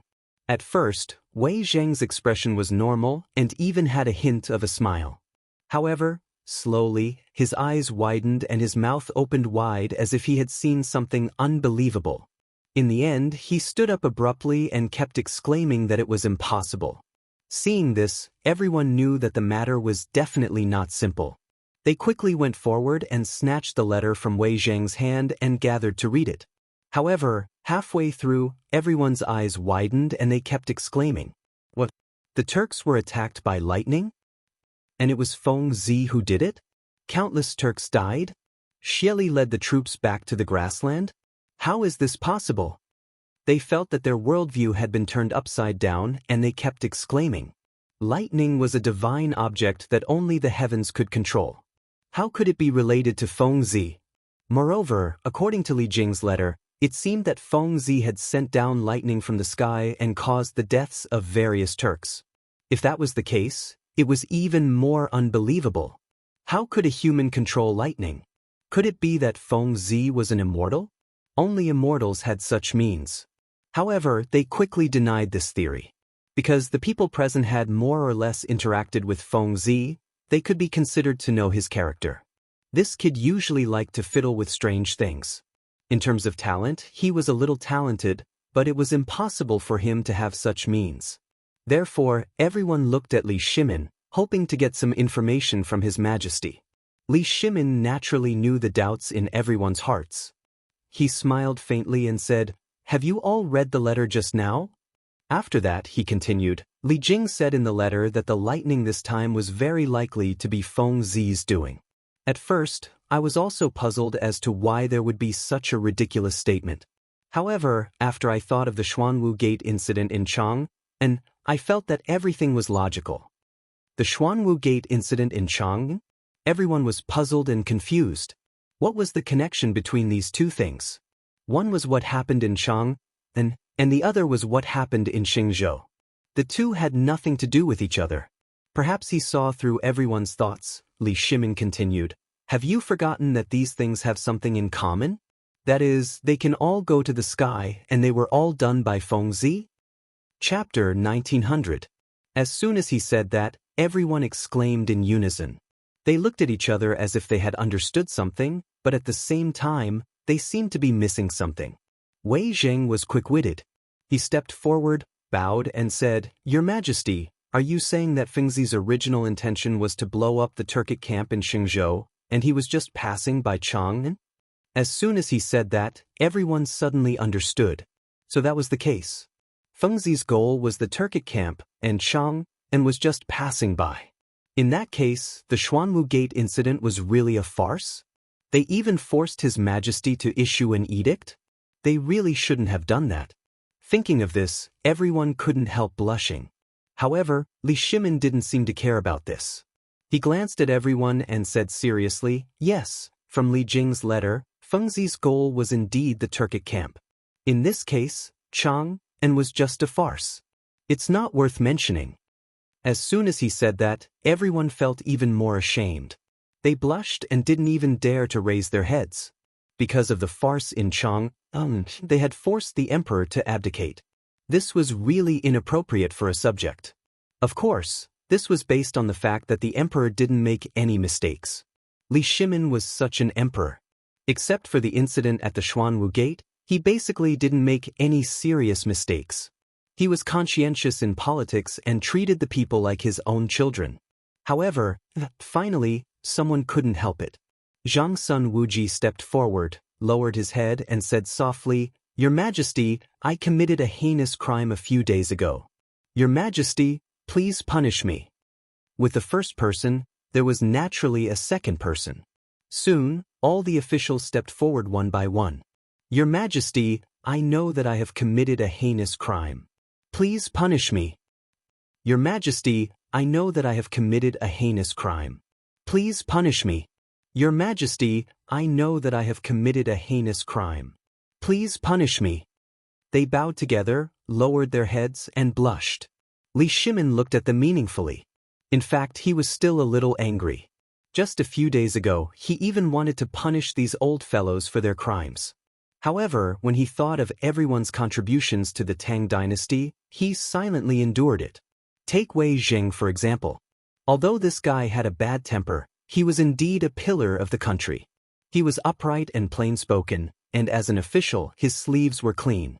There's also Zhang Sun Wuji. He's been with me since before I became a cavalry. Although he's not as good at strategy as Fang Xianling, and he's not as good as Wei Zheng, he's still my brother-in-law.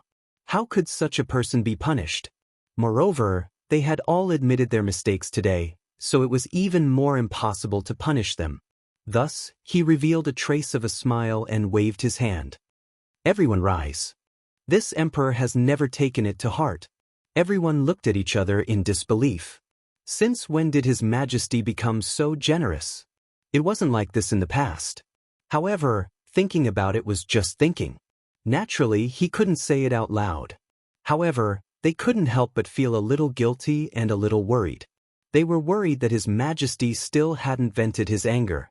Therefore, Zhang Sun Wuji looked up and saw that His Majesty wasn't angry, so he said, Your Majesty, since it's not the ghosts of the Xuanwu Gate, why don't we withdraw the edict and the Water and Land Assembly? He had his reasons for saying so. The edict was an edict issued to state the sins of the current emperor. It was bound to be recorded in history. If it was passed down, it would definitely cause damage to Li Shimin's reputation. At that time, if future generations scolded Li Shimin, they might implicate Zhang Sun Wugo.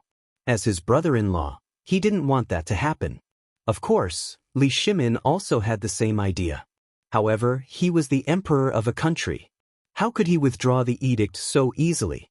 Moreover, the water and land assembly and the heaven-worshipping ceremony were almost ready. If he withdrew them, where would his prestige be in the future? After thinking about it, it was better not to withdraw them. Therefore he said, "Forget it. The edict has already been issued. Moreover, the water and land assembly and the heaven-worshipping ceremony have already been put on the agenda. How can we withdraw them? Where would my prestige be in the future?" But Zhang Sun Wuji was obviously unwilling to give up. He wanted to continue persuading, but he was interrupted by Li Shimin halfway. "No buts." Li Shimin waved his hand to stop Zhang Sun Wuji. Then he scanned the crowd and said seriously, "This time, I called you all here to discuss the matters of Xing State.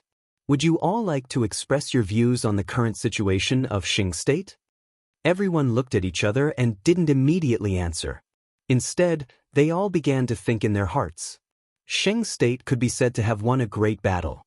Although the Turks didn't take the initiative to attack, they dealt a heavy blow. There shouldn't be any danger. However, His Majesty didn't seem very happy. Everyone was a little cautious, afraid that they would make His Majesty unhappy, so they didn't step forward to answer. The imperial study slowly fell into silence. Finally, after 15 minutes, Wei Jing stepped forward and said, "Your Majesty, the Turkic tribes were struck by lightning and suffered countless casualties. In the next few years, they probably won't go south to pillage. Our dynasty should strengthen the defense of the border and even train the soldiers to strengthen our own defenses." Chapter 1901. Li Shimin nodded his head and praised. Wei Qing's words hit the nail on the head. "What you said is correct. This time the Tujue have suffered heavy casualties. It should be the best time to exterminate them. But right now the Battle of Chiotsi City is still ongoing. We cannot spare too many troops and horses for the time being. Otherwise, Zhen would personally lead the troops to exterminate these animals." "Your Majesty, there's no need to be so angry." Zhang Sun Wuji bowed and said solemnly, "The Turks are like grasshoppers after autumn. They won't be able to jump around for a few days. The current casualties are enough to make them suffer." Everyone nodded and felt that Zhang Sun Wuji's words made sense. Li Shimin also felt the same. He smiled faintly and said, "You're right. This matter can't be rushed." After saying that, he changed the topic and said with a frown, "However, we haven't found any traces of Feng Zi. I don't know how he is." As soon as he said that, everyone frowned. Zhang Feng and the others were very familiar with him. In the past, they often drank and chatted together. If there was something they didn't know, they would ask this kid for advice. Now that he suddenly disappeared, they were not used to it. Especially Du Ruhui and Zhang Sun Wuji, they knew that their son and Feng Zi hung out all day. Moreover, when they found out that their son was missing, they felt as if they had lost their souls. They sent people to look for him every day and finally found out that these guys went with Feng Zi. This caused the two of them to be extremely anxious. If something were to happen to their son, what would they do? Thinking of this, they felt as if their hearts were blocked, and they felt very uncomfortable. Li Shimin seemed to have seen through their thoughts and comforted them. "Minister Zheng's, Minister Du, don't be sad. Your son will definitely return safely." The two wiped the corners of their eyes and said in unison, "Thank you, Your Majesty, for your kind words." As soon as they said that, there was a rush of footsteps outside the door. Then a strong man walked in and quickly walked in front of Li Shimin. He bowed and said, "Your Majesty, the Emperor invites you." "The Emperor?" Li Shimin was stunned. "Father usually doesn't see me if there's nothing important. Could it be that something happened this time?" With doubts, he glanced at the strong man and asked, "Why does the Emperor want to see me?" "I don't know." The strong man shook his head, then glanced at the officials present and added, "However, the Emperor said that if the officials want to go, it's fine." Li Shimin frowned and had a bad premonition. Usually, even if the Emperor wants to see me, he will never bring the officials. Because he has long ago stopped caring for the Emperor, why does he want to see the officials today? Moreover, these words were very metaphorical. If the officials wanted to go, it was also possible. That means the Emperor knows the officials to be Li is? To the Emperor, the Emperor's the Emperor to go Z to make it. By right, The previous emperor had already abdicated and no longer cared about politics. B's S's twos except twos. To go. Ts with doubts in their minds, everyone looked at Li Shimin. But at this moment, Li Shimin also looked over. He said with a solemn face, "Since it's the emperor's request, then everyone should go and take a look. Maybe the emperor has something important to say." Everyone naturally didn't dare to refuse and agreed. Thus, Li Shimin led everyone to Li Yuan's residence. In less than a moment, the group arrived. Li Shimin was the first to be led into the main hall by Li Shi.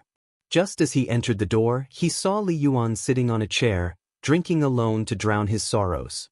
He did not seem to be too happy. He hurriedly stepped forward and bowed, "Greetings, Imperial Father." Li Yuan raised his sleepy eyes and glanced at Li Shimin, waving his hand, "Get up, Erlang." Then, he seemed to feel something was wrong and asked, "Erlang, the officials didn't come?" "They came, but they're waiting outside." Li Shimin smiled, then looked outside and said to the strong man, "Let them in." As soon as his voice fell, everyone walked in and bowed in unison, "Greetings, Your Majesty." "No need to be polite, sit." Li Yuan glanced at everyone, then looked at Li Shimin and pointed to a chair beside him, "Erlang, sit." Everyone didn't stand on ceremony and took their seats. However, they seemed a little reserved because they didn't come to this place many times, so they were naturally not used to it.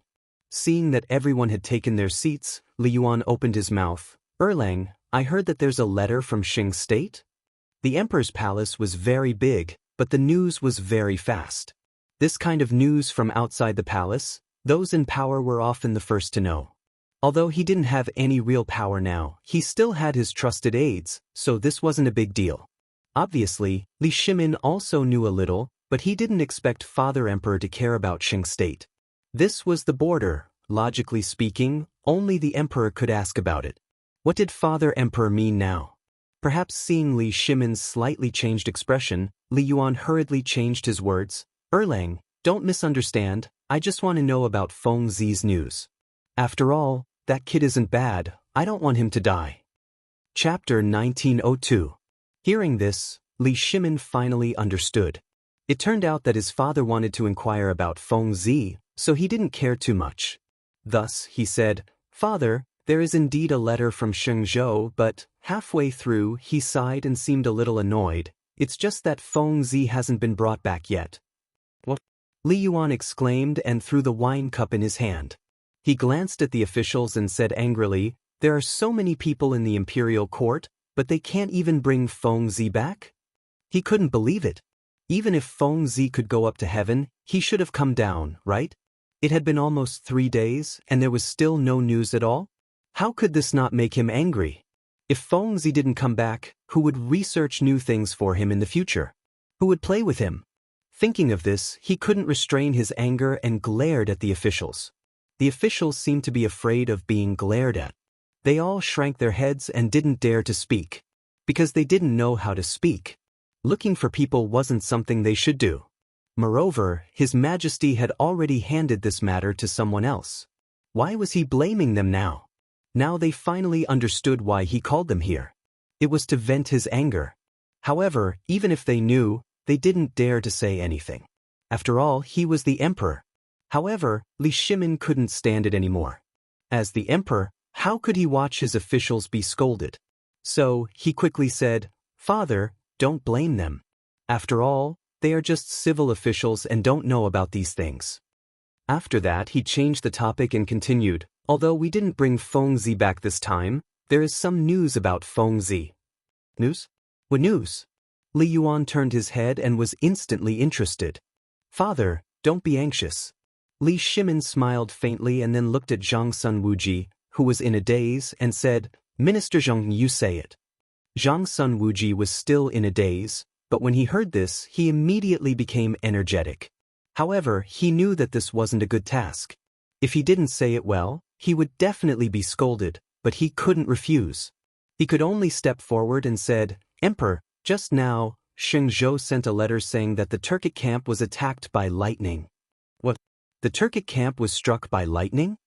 Li Yuan opened his eyes wide, a look of disbelief on his face.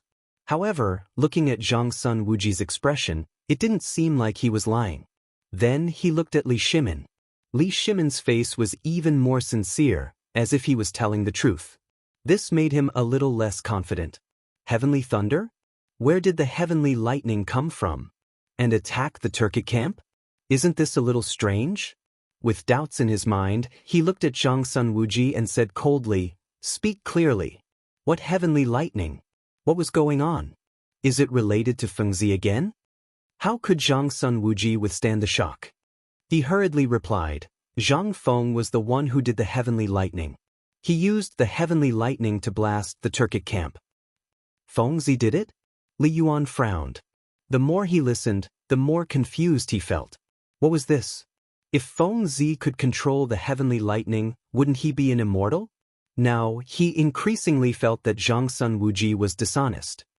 "Do you see that I'm old and deliberately deceive me? I don't dare." Zhang Sun Wuji hurriedly cupped his hands. Cold sweat had already appeared on his forehead. Although the emperor didn't have real power, his prestige was still there. How could he dare? Therefore, he hurriedly said, "Your Majesty, do you remember the incident of the Black Tortoise Gate in Chang'an last time? That was Fengzi. At first, we always felt that there was a problem. Later, we found out that Fengzi was going to Xingzhou to blast the Turkic camp." Oh, a trace of surprise flashed in Li Yuan's eyes. He was very clear about the incident of the Black Tortoise Gate in Chang'an. At first, he blamed Erlang blindly. Later, he thought that since the incident had passed, he didn't care anymore. Moreover, he had promised to preside over the worship ceremony. However, he didn't expect that there would be such a thing. It seemed that Fengzi was really not simple.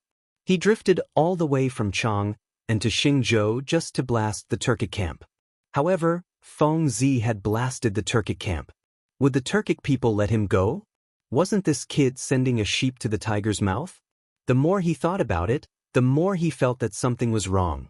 He hurriedly looked at Zhang Sun Wuji and hurriedly asked, "How is Fengzi now? Is he dead or alive?" Zhang Sun Wuji lowered his head tightly. For a moment, he didn't know how to answer. Because he didn't know. Li Jing's letter only mentioned the Turkic and Xingzhou. There was no news of Fengzi at all. Or rather, he hadn't been found yet. How could he answer this? Although he had his own difficulties, Li Yuan didn't care. He hurriedly asked, "How is Fengzi?" He still didn't get a reply. Therefore, he turned to Li Shimin and hurriedly said, "Erlang, tell me, what happened to Fengzi?" Li Shimin paused. He didn't want to answer at first. However, when he saw his father's worried expression, he said patiently, "Father, there is no news of Fengzi for the time being. Do you know where he is?" What? Li Yuan suddenly stood up. He glanced at everyone and said angrily, "Xingzhou is such a big place. You can't even find a person?" Chapter 1903. Li Shimin could understand Li Yuan's feelings. He was also anxious about Fengzi's disappearance, but what was the use of being anxious? Right now, Li Jing had already gone to Xingzhou, and Yu Qigong and the others had also rushed over. They were all trying their best to search for him, so it was not the fault of the officials that they could not find him.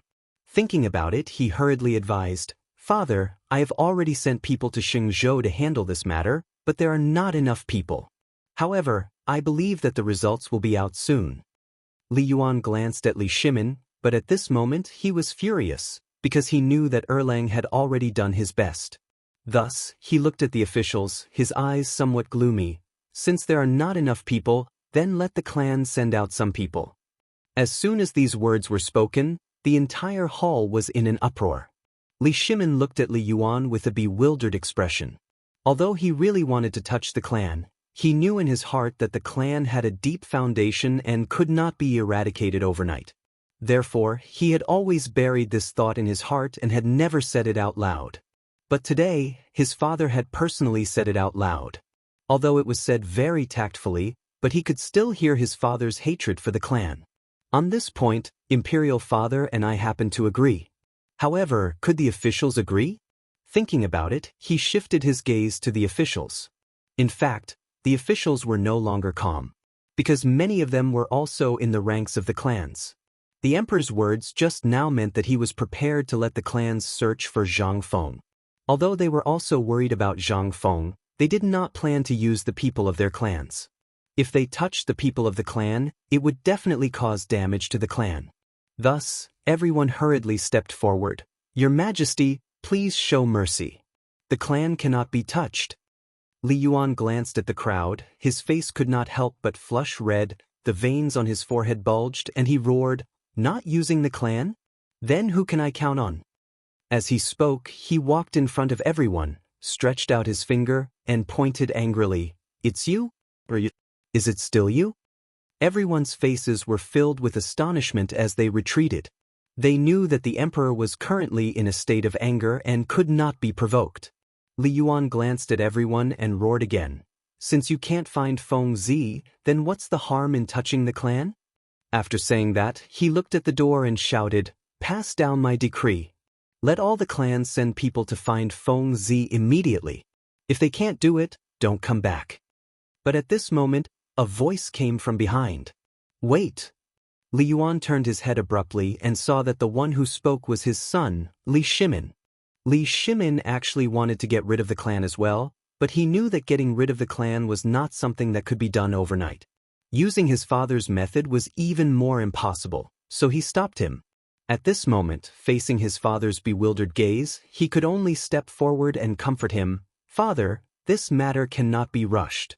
Li Jing, Yu Qigong, and the others have already sent people to search for Feng Zi. I believe there will be a result very soon. Moreover, if we let the people of the clan move out now, they will definitely be unwilling, and at that time, it will inevitably cause some twists and turns." Hearing this, Li Yuan was somewhat moved, but he couldn't help being somewhat worried in his heart. Thus he said, "Then what about Feng Zi's safety?" "Father, there's no need to be like this." Li Shimin smiled faintly, trying to ease the awkward situation. "With Li Jing, Yu Qigong, and the others, I believe Feng Zi will not be in danger."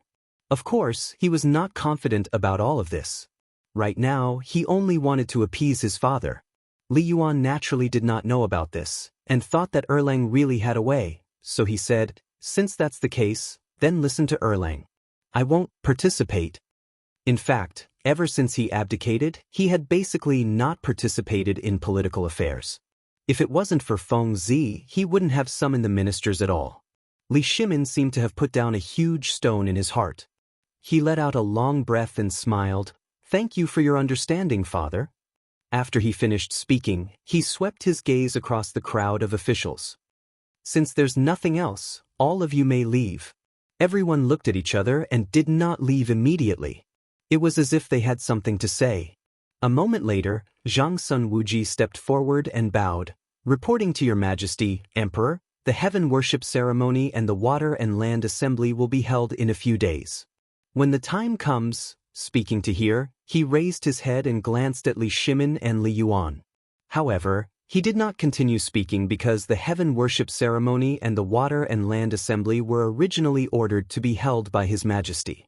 Now that it was a farce, whether or not to hold it would depend on His Majesty.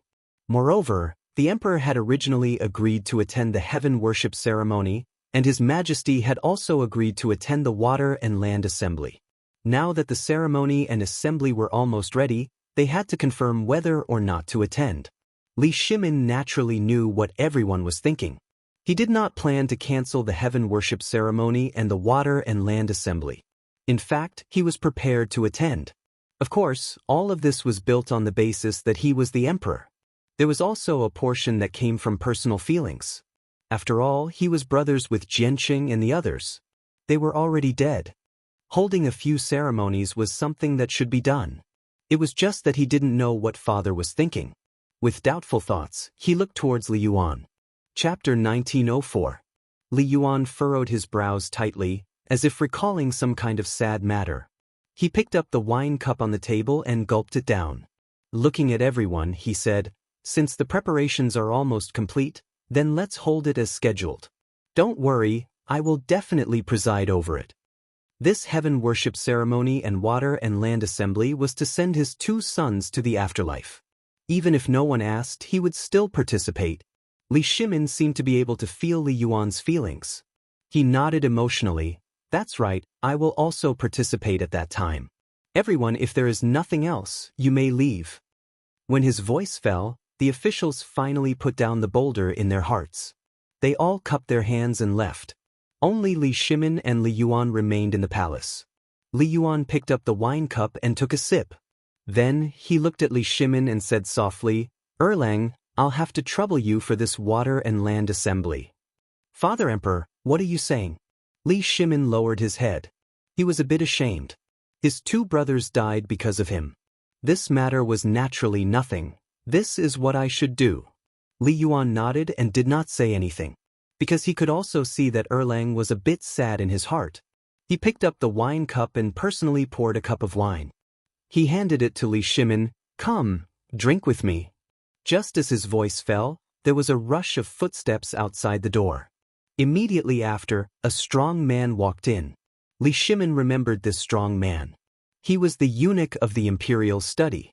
But why was he in such a hurry to come to the emperor's palace? Could it be that something had happened? Even if there was something important, he could not be in such a hurry.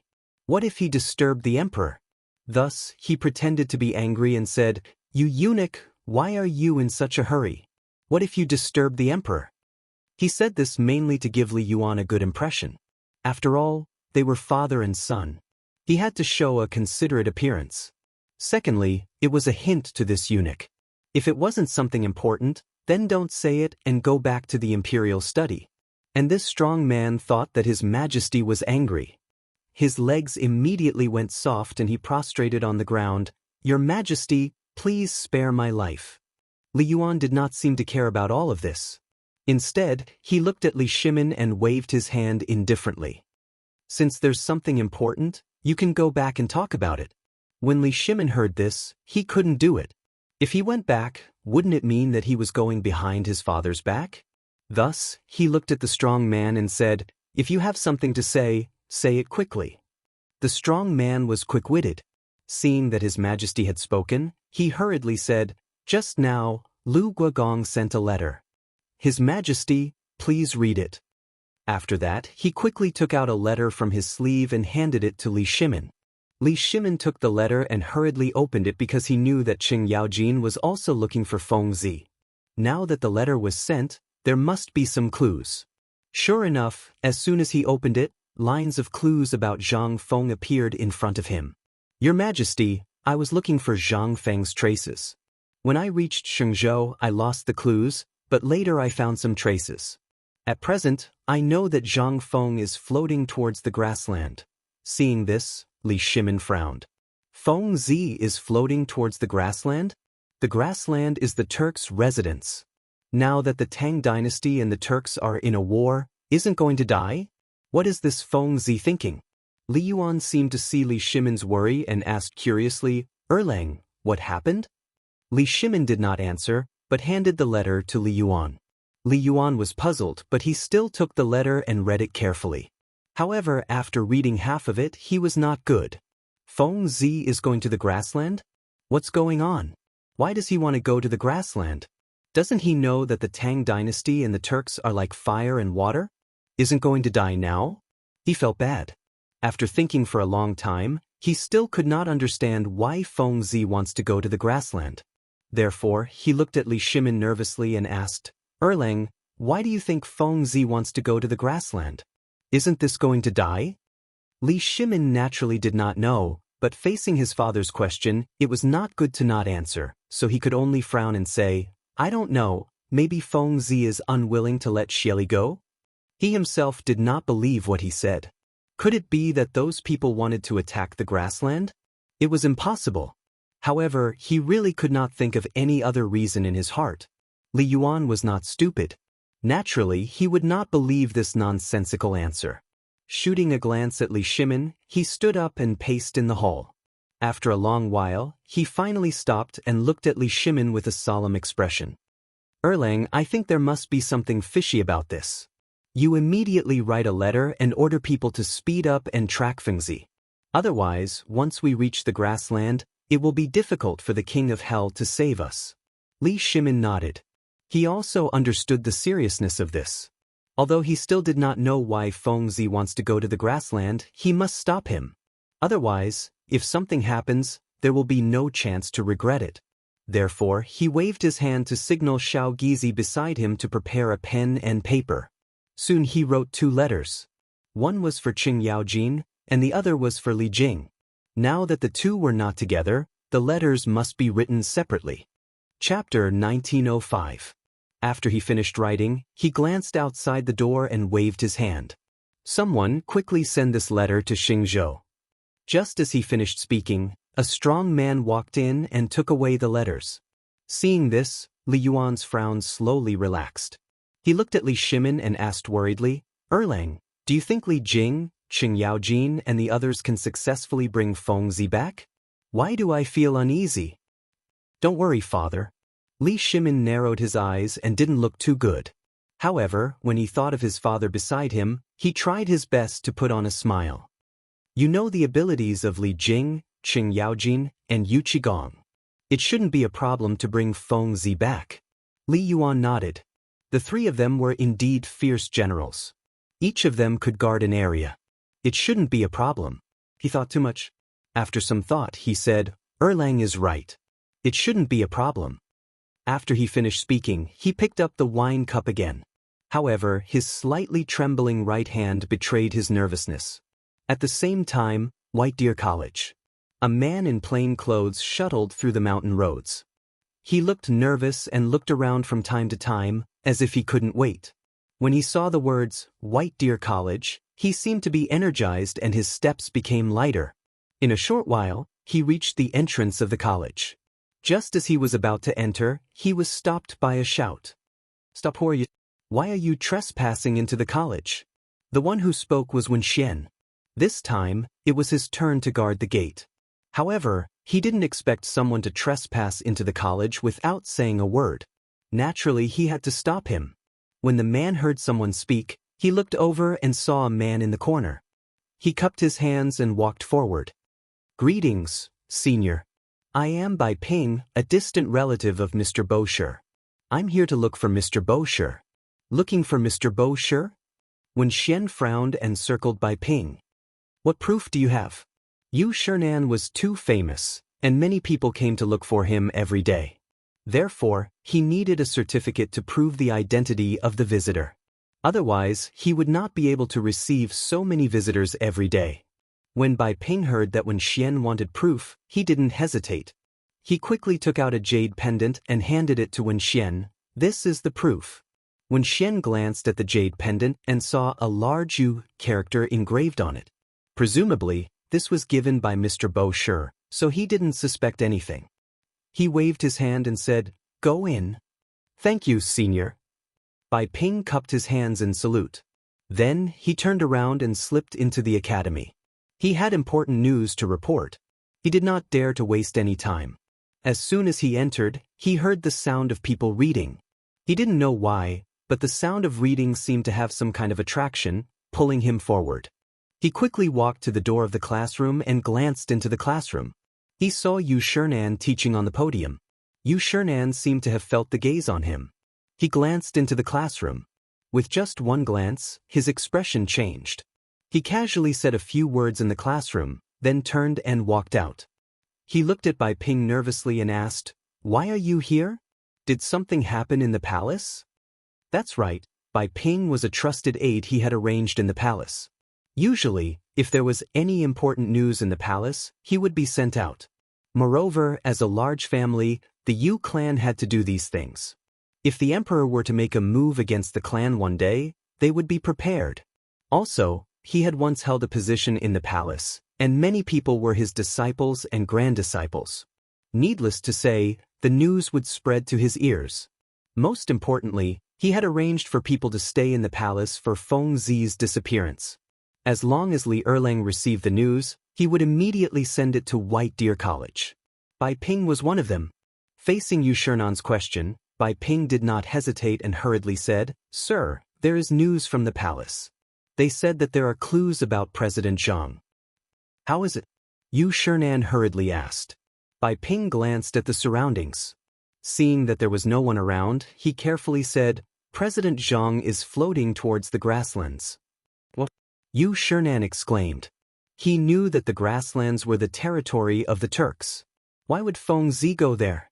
To seek death? This brat was not usually such a brave person. Moreover, even if the few of them went there to seek death, what was the use? After thinking for a long time, he still could not come up with a conclusion. He continued to ask, what other news is there? When will Fengzi return? Also, why did he go to the grasslands? The series of questions made by Ping's mind a little confused. Fortunately, his mind was still agile. After thinking for a while, he replied, there is no news for now. As for when President Zhang will return, His Majesty did not say. However, His Majesty seems to have written a letter to Lu Guogong and the others. As for what he said, I do not know. Yu Shernan frowned. He was clearly dissatisfied with this answer. However, he also knew that it was not easy to obtain such news from the palace. Therefore, he did not fuss too much. Chapter 1906. However, why did Li Erlang give Qing Yaojin a divorce letter? Could it be that he wanted this guy to find a way to bring Fengzi back? That should be the case. Li Erlang was also worried about Fengzi, so he wouldn't sit by and do nothing. Thinking of this, he finally felt a little comforted. However, Fengzi went to the grassland this time, so it was inevitable that she would be in danger. No, he had to find those old guys to discuss countermeasures. Thinking of this, he glanced at Bai Ping, took out a silver ingot from his sleeve, and handed it over. His eyes were cold. Go back and continue to investigate. If there is any news, immediately inform the old man. Also, today's matter cannot be known to a third person. After saying this, he didn't care about the other party's reaction and turned to walk to the other classroom. Chu Suiliang was teaching in the classroom.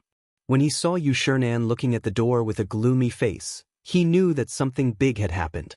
He hurriedly threw down the book in his hand and said to the students, "It's time for self-study." After saying this, he turned and walked out of the door. As he walked, he said to Yu Shernan, "What's wrong? Oh guy. This is not a good place to talk. Let's go." Yu Shernan's face was still gloomy. With his hands behind his back, he walked quickly to the other classroom. As he walked, he said to Chu Suiliang, "Let's go separately. Call the other old guys out and gather at Fengzi's residence in 15 minutes. Hearing this, Chu Suiliang's face changed. He knew that something big had happened. Without hesitation, he walked quickly to the other classrooms. 15 minutes later, in front of Zhang Feng's residence. Yu Shernan glanced at the people in front of him. After confirming that they were all present, he waved his hand and said, "Come in and talk." Although the others didn't know what had happened, they knew from the old guy's face that it was definitely not a small matter. And now, the only one who could be considered a big matter was Fengzi. Could something have happened to Fengzi? Everyone looked at each other and their faces were not good. However, they didn't speak immediately. Instead, they went into the room together. In the room, Yu Shernan sat on a chair and glanced at everyone. "I think you all have guessed that something happened to Fengzi. What? What happened? What happened to him?" Everyone abruptly stood up from their chairs and looked at Yu Shernan with a look of bewilderment. To them, Fengzi was their disciple. Now that their disciple was in trouble, how could they, as his teacher, accept this? Especially the old Xiozai, he regarded Zhang Feng as his disciple and son. Among these people, he couldn't guarantee that he was the one who treated Fengzi the best, but he could guarantee that he had the deepest feelings for Fengzi. Now something had happened to Fengzi? What was he going to do in the future? Yu Shernan could tell what was on everyone's mind. He waved his hand and gestured for everyone to take a seat. Then he said, "Just now, news came from the palace that Fengzi is floating towards the grasslands." Grasslands? Everyone exclaimed in surprise. At the same time, they were also somewhat astonished. The first thing they thought of was why Fengzi wanted to go to the grassland. Then he thought about how dangerous the grasslands were. Wouldn't he be courting death if he went there? They couldn't understand Fengzi's actions. In other words, they didn't understand Fengzi's thoughts at all. However, they were truly worried about Fengzi. Therefore, the old scholar spoke first. Why did Fengzi go to the grassland? Why did he go there? The old elementary scholar's question broke the silence in the room, as if pulling everyone back from their deep thoughts. All of a sudden, everyone's eyes were focused on Yu Shernan. Yu Shernan frowned. He didn't know the answer to these questions and didn't know how to answer them. However, looking at everyone's anxious eyes, he still said, "Old man doesn't know either." Hearing this, everyone's eyes flashed with a trace of loneliness. Seeing this, Yu Shernan continued, "However, news came from the palace that His Majesty had already sent letters to Qing Yaojin and Li Jing. As for the contents of the letters, we don't know." Letters? Everyone looked at each other, as if a glimmer of hope had been ignited. Because they all knew that Li Erlang had always regarded Feng Zi as a brother. Now that he had sent a letter, it must be to save Feng Zi. Thinking of this, Chu Suiliang glanced at everyone and said seriously, "Since His Majesty sent a letter, it must be to save Feng Zi." "That's right." Xueji nodded and stroked his sparse beard. A trace of worry flashed across his eyes. "However, we can't place all our hopes on the imperial court. What if there are people with bad intentions? Therefore, we have to think of a way to save Feng Zi as soon as possible." Hearing this, everyone nodded subconsciously. What he said made sense. Although the imperial court had a powerful army, they were only following orders. It was inevitable that some of them would slack off. This would be a great threat to Feng Zi's life. Therefore, Yu Shernan said, "Old man had the same idea. He asked you to come here to discuss how to save Feng Zi. Now that no one has any objections, how about we send our men to Shenzhou?" Chapter 1907. The old man still has a lot of servants in his family. They're willing to send a team. The one who spoke was Chu Suiliang. He used to be in power and had a lot of disciples under him. With his current family business, it was enough to send a team. The old man will also send a team. Xueji was excited. As a member of a clan, his family was also rich. Yu Shernan was delighted to see that everyone was enthusiastically signing up. He cupped his hands and said, "Then the old man will thank everyone on behalf of Feng Zi." Hearing this, everyone was unhappy. Feng Zi was their disciple after all. Why should he be thanked? Thus, Xueji said, "What are you talking about, Mr. Yu? Are we not Feng Zi's teachers?" Hearing this, Yu Shernan blushed. He lowered his head and inadvertently glanced at the worried old scholar. Curious, he asked, "Brother Zihuai, what's wrong?" The old scholar shook his head, seemingly ashamed. Everyone can send a team, but the old man. At this point, everyone came to a sudden realization. It turned out that the old scholar was worried because he couldn't send a team. In fact, no one blamed him for this. Because everyone knew the old scholar's situation. How could he send a lone person? Thus, Xueji patted the old scholar's shoulder and comforted him. "It's okay, Brother Zihuai. Feng Zi knows your intentions." Then he turned to everyone. "Since there's nothing else, everyone can go and prepare. After all, the more time we have, the safer Feng Zi will be." Everyone nodded, flicked their sleeves and left the room. The old scholar was the only one left in the room. In fact, he also wanted to send a team to help find Feng Zi, but his situation didn't allow it.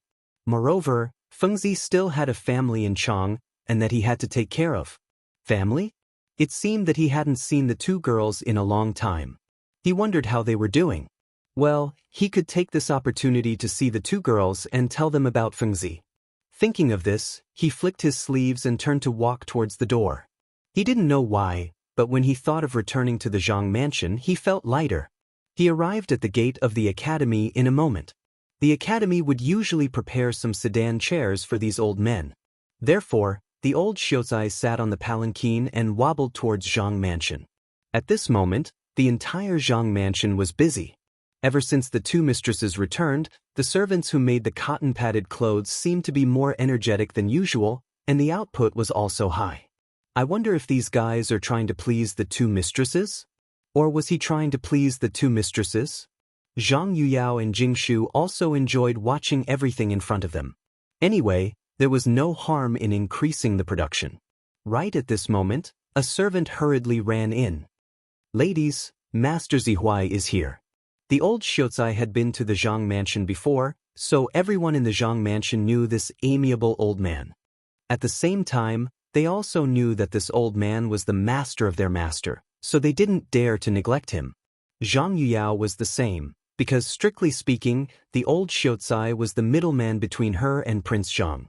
Therefore, she hurriedly lifted her skirt and walked towards the door as she said, "Come, let's go and welcome the old master." Now that Prince Zhang wasn't here, as Prince Zhang's fiancé, she naturally had to fulfill the duties of a disciple. Jing Shu also understood this and hurriedly followed. Just as they reached the door, they saw the old Xiaozai getting off the palanquin.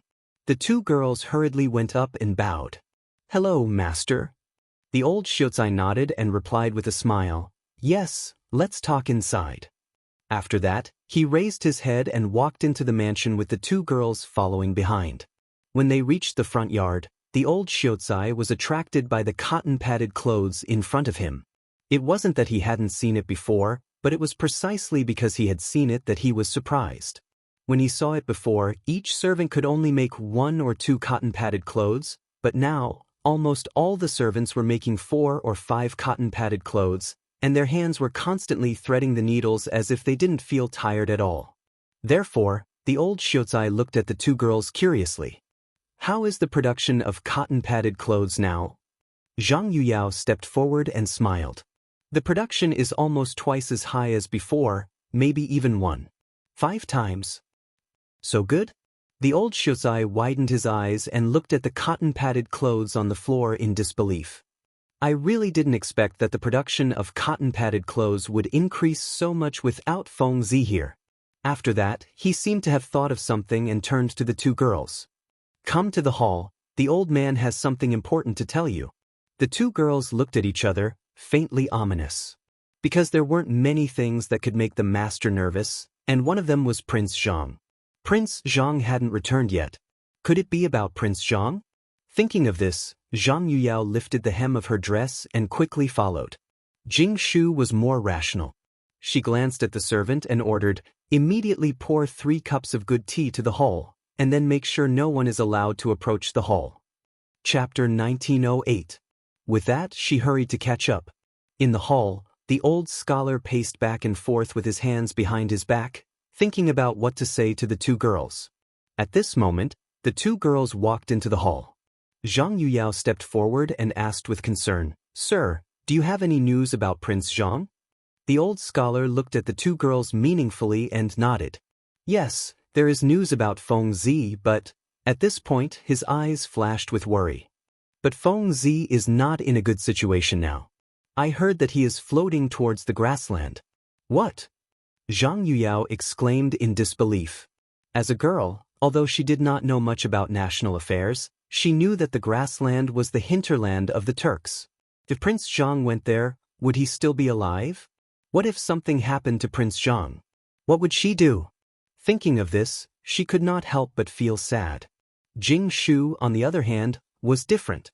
She was usually more knowledgeable and had a broader vision. The first thing that came to her mind was why Prince Zhang went to the grassland. That was the territory of the Turks. Going there was no doubt that he would die. Prince Zhang would not be so stupid to do such a brainless thing. Therefore, she began to guess in her heart. The old scholar saw that the two girls did not speak and thought that they were too sad. He quickly comforted them. "Girls, don't be sad. Although Feng Zi is floating towards the grassland, he is not in danger for the time being." "Really?" Zhang Yuyao suddenly raised her head and looked at the old scholar expectantly. Jing Shu was also awakened by the conversation between the two. She quickly looked at the old scholar and asked hopefully, "Sir, what is going on?" She had a feeling that there was something behind this. Prince Zhang had no reason to go to the grassland, but she could not figure out why. Now, she could only ask for help from her teacher.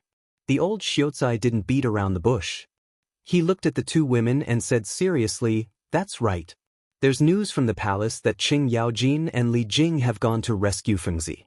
The emperor has also given the order to rescue Feng Zi. The old men on the mountain have also volunteered to send their servants to look for Feng Zi. So you don't have to worry." Hearing this, the two women's hearts finally calmed down. If His Majesty gave the order, Prince Zhang shouldn't be in any danger. After all, the emperor was the most powerful person in the world. If he couldn't save her, then who could? There were also those gentlemen on the mountain. Basically, all of them were highly respected people. If they were willing to help, Prince Zhang wouldn't be in any danger, right? Thinking of this, Zhang Yuyao finally revealed a smile. Thank you, sir, for your hard work for Prince Zhang this time. We sisters would like to salute you on behalf of Prince Zhang. After saying this, she pulled Jingshu and respectfully bowed to the old Xiaozai. The old Xiaozai didn't hold back and accepted the salute with ease. He was Zhang Feng's teacher in name, so he could accept this salute. The two women had just stood up and were about to speak when the sound of footsteps came from outside the door. A servant came in with a cup of tea. Zhang Yuyao looked at Jingshu and instantly understood. This must have been arranged by Jingshu. She couldn't help but praise Jingshu in her heart. Then she looked at the old Xiaozai and realized that after talking for so long, they still hadn't invited him to take a seat.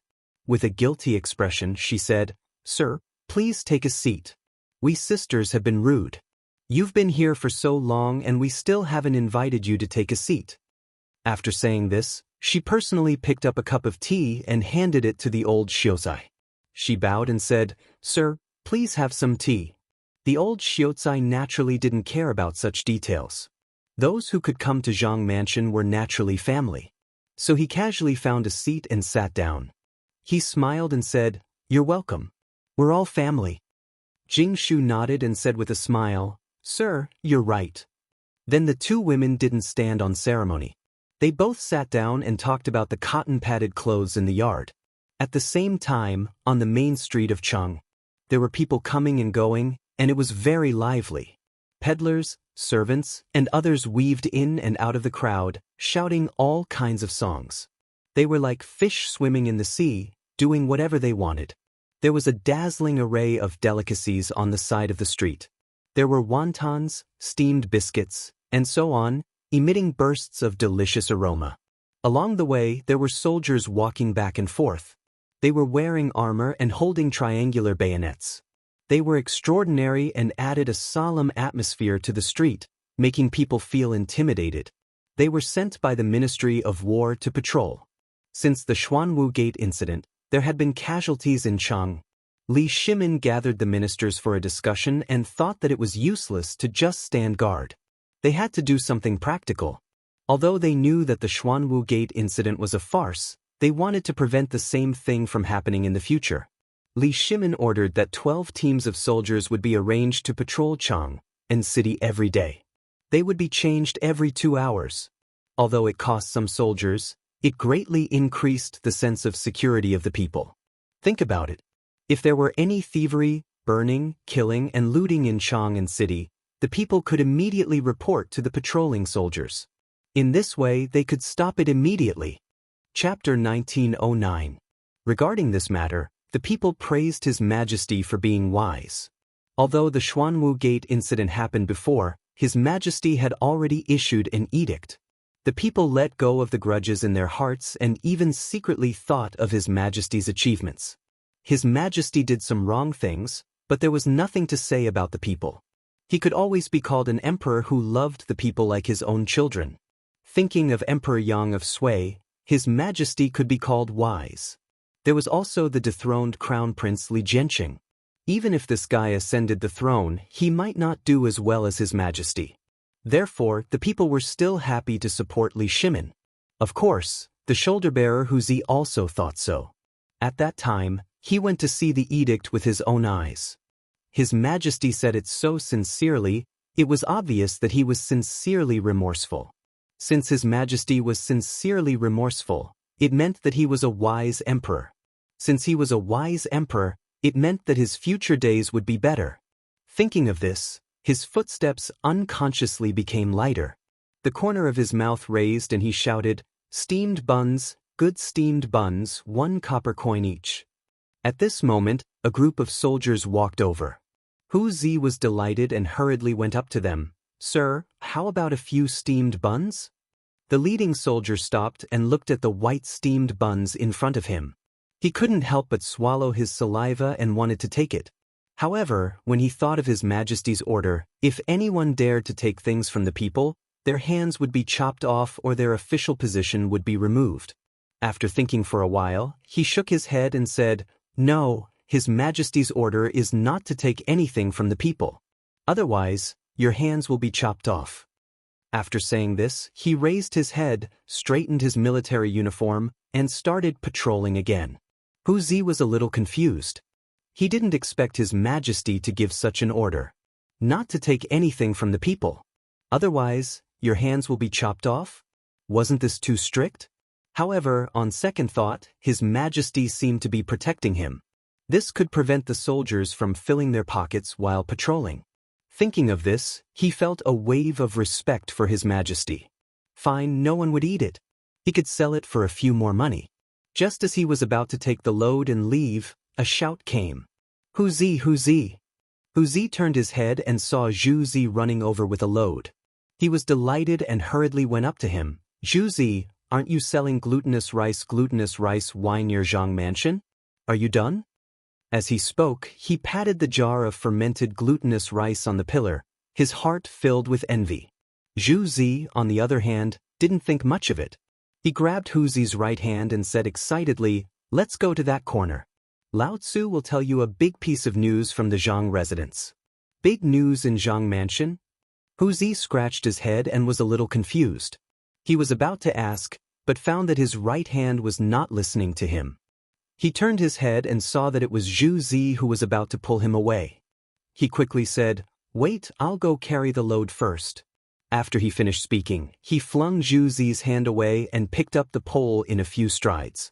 He turned around and patted Zhu Zi on the shoulder. "Let's go. Lao Tzu wants to see what kind of big news you have." Zhu Zi didn't waste any time. He held onto the pole and walked towards the corner they had agreed on earlier. After standing still, the two of them put down their burdens and sat on the ground. Hu Zi looked at the pillar and said with a curious look, "Tell me now, what on earth is going on?" "Let me tell you." Zhu Zi smiled and turned his head to look around. Seeing that there was no one around, he looked at Hu Zi. "Just now, one of my men said that the thing that appeared in Chang'an city a few days ago was made by President Zhang." "What?" Hu Zi exclaimed and his eyes widened. To be honest, he had been selling steamed buns in Chang'an city for the past few years. He could be considered a wily old fox. He had heard all kinds of news. It was either that the rich family had married a widow, or that the family's official had his property confiscated. However, this Zhang mansion was a little different. Every time the news came out, it almost shocked Chang'an city. For example, in the past, there was an academy, and then there was the braised meat, and so on. There were too many to count. At first, everyone thought that this guy was crazy. But later, when they had a taste of the sweetness, well, it was really delicious. But this time, it was a little too shocking, wasn't it? The hot air balloon last time was actually made by President Zhang? This was a little unbelievable. Therefore, he looked at Zhu Zi with a puzzled look and asked, "Is what you said true? Why do I feel that you are bragging? No matter how awesome President Zhang is, it is impossible for him to go to the sky, right?" Zhu Zi was unhappy when he heard that. He glared at him and said, "This is the news that Lao Tzu found out with great difficulty. How dare you say that Lao Tzu is bragging?" After that, he stared at Hu Zi and said unforgivingly, "To tell you the truth, not only did President Zhang make that thing that can go to the sky, I also heard that he went to Xingzhou and blew up the Turkic camp." "What?" Hu Zi jumped 8 feet high. "That was 2F** King explosive, wasn't it? Blew up the Turkic camp? How was that possible?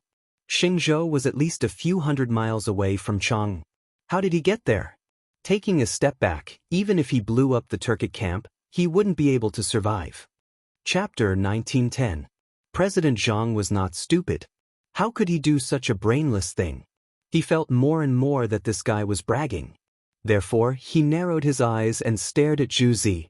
He asked, "Zhu Zi, are you crazy? Otherwise, why would you say such nonsense? You're the one who's crazy."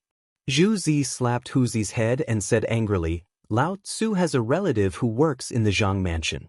I heard this from my relative." This roar instantly attracted the attention of the passers-by. They all looked over. This street was not big, but it was not small either. People often saw each other, so Zhu Zi was also affected. The moment they saw Zhu Zi mention Principal Zhang, quite a few busybodies all gathered around, discussing animatedly. Zhu, what did you say about President Zhang? Did he go to heaven? Is he an immortal? I heard that people with the surname Zhang were reincarnations of immortals. Could it be that President Zhang is one too? This brother's words were not groundless. The ancients had been pursuing the path of immortality since ancient times. Even ordinary people could not avoid it, especially during the Sui, Tang, and Northern Song dynasties. Due to the respect of the ruling class, Taoism was extremely prosperous and had a great influence on society. Taoism's philosophy, life-preserving techniques, spells, and regulations were also more perfect. As for why Zhang Feng was an immortal, this was the speculation of the common people. The source was the founder of Taoism, Zhang Daoling. Thinking about it, both of them had the same surname. Now that Zhang Feng had made such a divine object, the crowd could not understand for a while. Naturally, they connected all of this to Zhang Feng. They thought that this Zhang Feng might be the successor of Taoism, or even an immortal on earth. Of course, all of this was just the crowd's speculation and could not be confirmed. Zhu saw that the crowd was getting more and more mysterious, and he could not help but feel satisfied. He glanced at Huzi from time to time, as if to say, "Look, even if you don't believe in Lao Tzu, there are plenty of people who do." Therefore, he scanned the crowd and continued, "I don't know if President Zhang is a god, but..." At this point, he paused for a moment, as if he was deliberately whetting everyone's appetite. Looking at everyone's impatient look, his vanity seemed to have been greatly satisfied, and then he slowly said, "However, I heard that President Zhang not only went to Xingzhou to bomb the Turkic camp, but also personally went down to remove one of Xieli's big legs." Everyone's eyes widened. It was as if their breathing had stopped at this moment. At first, they had come with the mentality of watching a good show. After all, everyone was curious about the unknown. However, the more he heard, the more he felt that something was amiss. Motherfucker! Not only did President Zhang blow up the Turkic camp, she even personally charged into the Turkic camp and removed one of Xieli's legs? Initially, when they heard this, they still had a trace of doubt in their hearts. Although many of them had never met Zhang Feng, they had heard of him before. How could they have charged into the Turkic camp? However, looking at Zhu expression, they didn't think it was fake. In addition, this guy's usual behavior made it even more impossible. Therefore, everyone tacitly agreed in their hearts. Then they thought again. Who was Xieli? He was a hungry wolf on the grassland. Although he ascended the throne smoothly, which of the generals who could unify the grassland was not a fierce general who could fight against 100 people alone? Could President Zhang charge into the Turkic camp? Unless this guy was really a god on earth? Actually, it was really possible. President Zhang had done so many things that humans couldn't do in the past. She might really be the reincarnation of a god. For a moment, everyone was skeptical. They believed that Zhang Feng was a god, but they didn't believe it. They believed it because this guy had done a lot of things that humans couldn't do. They didn't believe it because no one had really seen a god and only heard some legends. Now that this rumor suddenly appeared, no one could accept it. For a moment, complicated emotions intertwined in everyone's mind.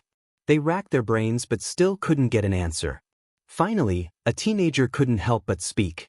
He frowned and said, "Zhu, where did you hear this news from? Is it true? Don't make a fool of yourself?" What he said was true. The streets of Chang'an were crowded.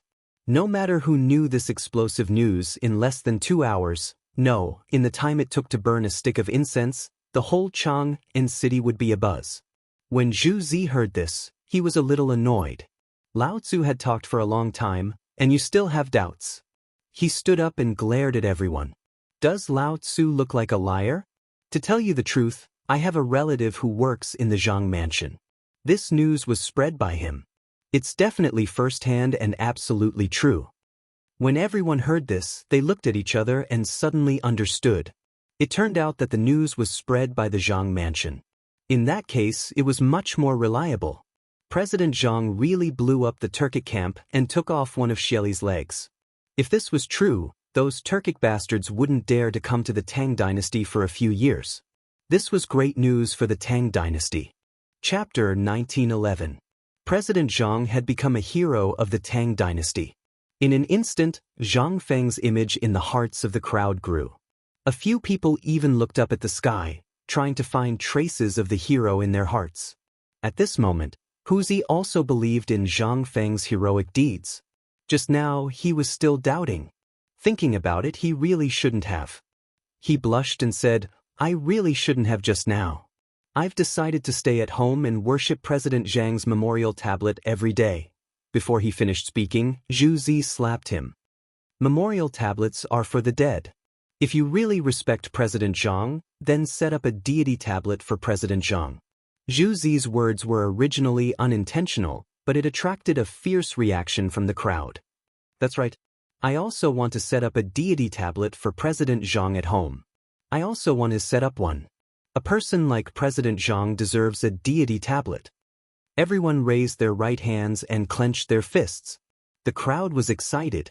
They were all from Guangzhou, and the people of Guangzhou had always had a kind of belief that country first, home second. This kind of concept of sacrificing oneself for the country was incomprehensible to ordinary people. This was also the reason why Li Shimin had been recruiting soldiers in Guangzhou.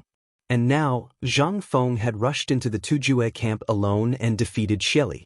In their eyes, that was the performance of a great hero. They were never stingy to great heroes. Although they were all ordinary people and couldn't take out anything good, they could still offer offerings. So, as if they had discussed it, they all went home to prepare a deity tablet for Zhang Feng. As they walked, they also talked about Zhang Feng's heroic deeds. Soon, the news spread. However, just as it spread, it caused a huge uproar on the streets of Chang'an. Because many people didn't believe that the thing flying in the sky a while ago was Zhang Feng. How could a person go up to the sky? This was simply nonsense.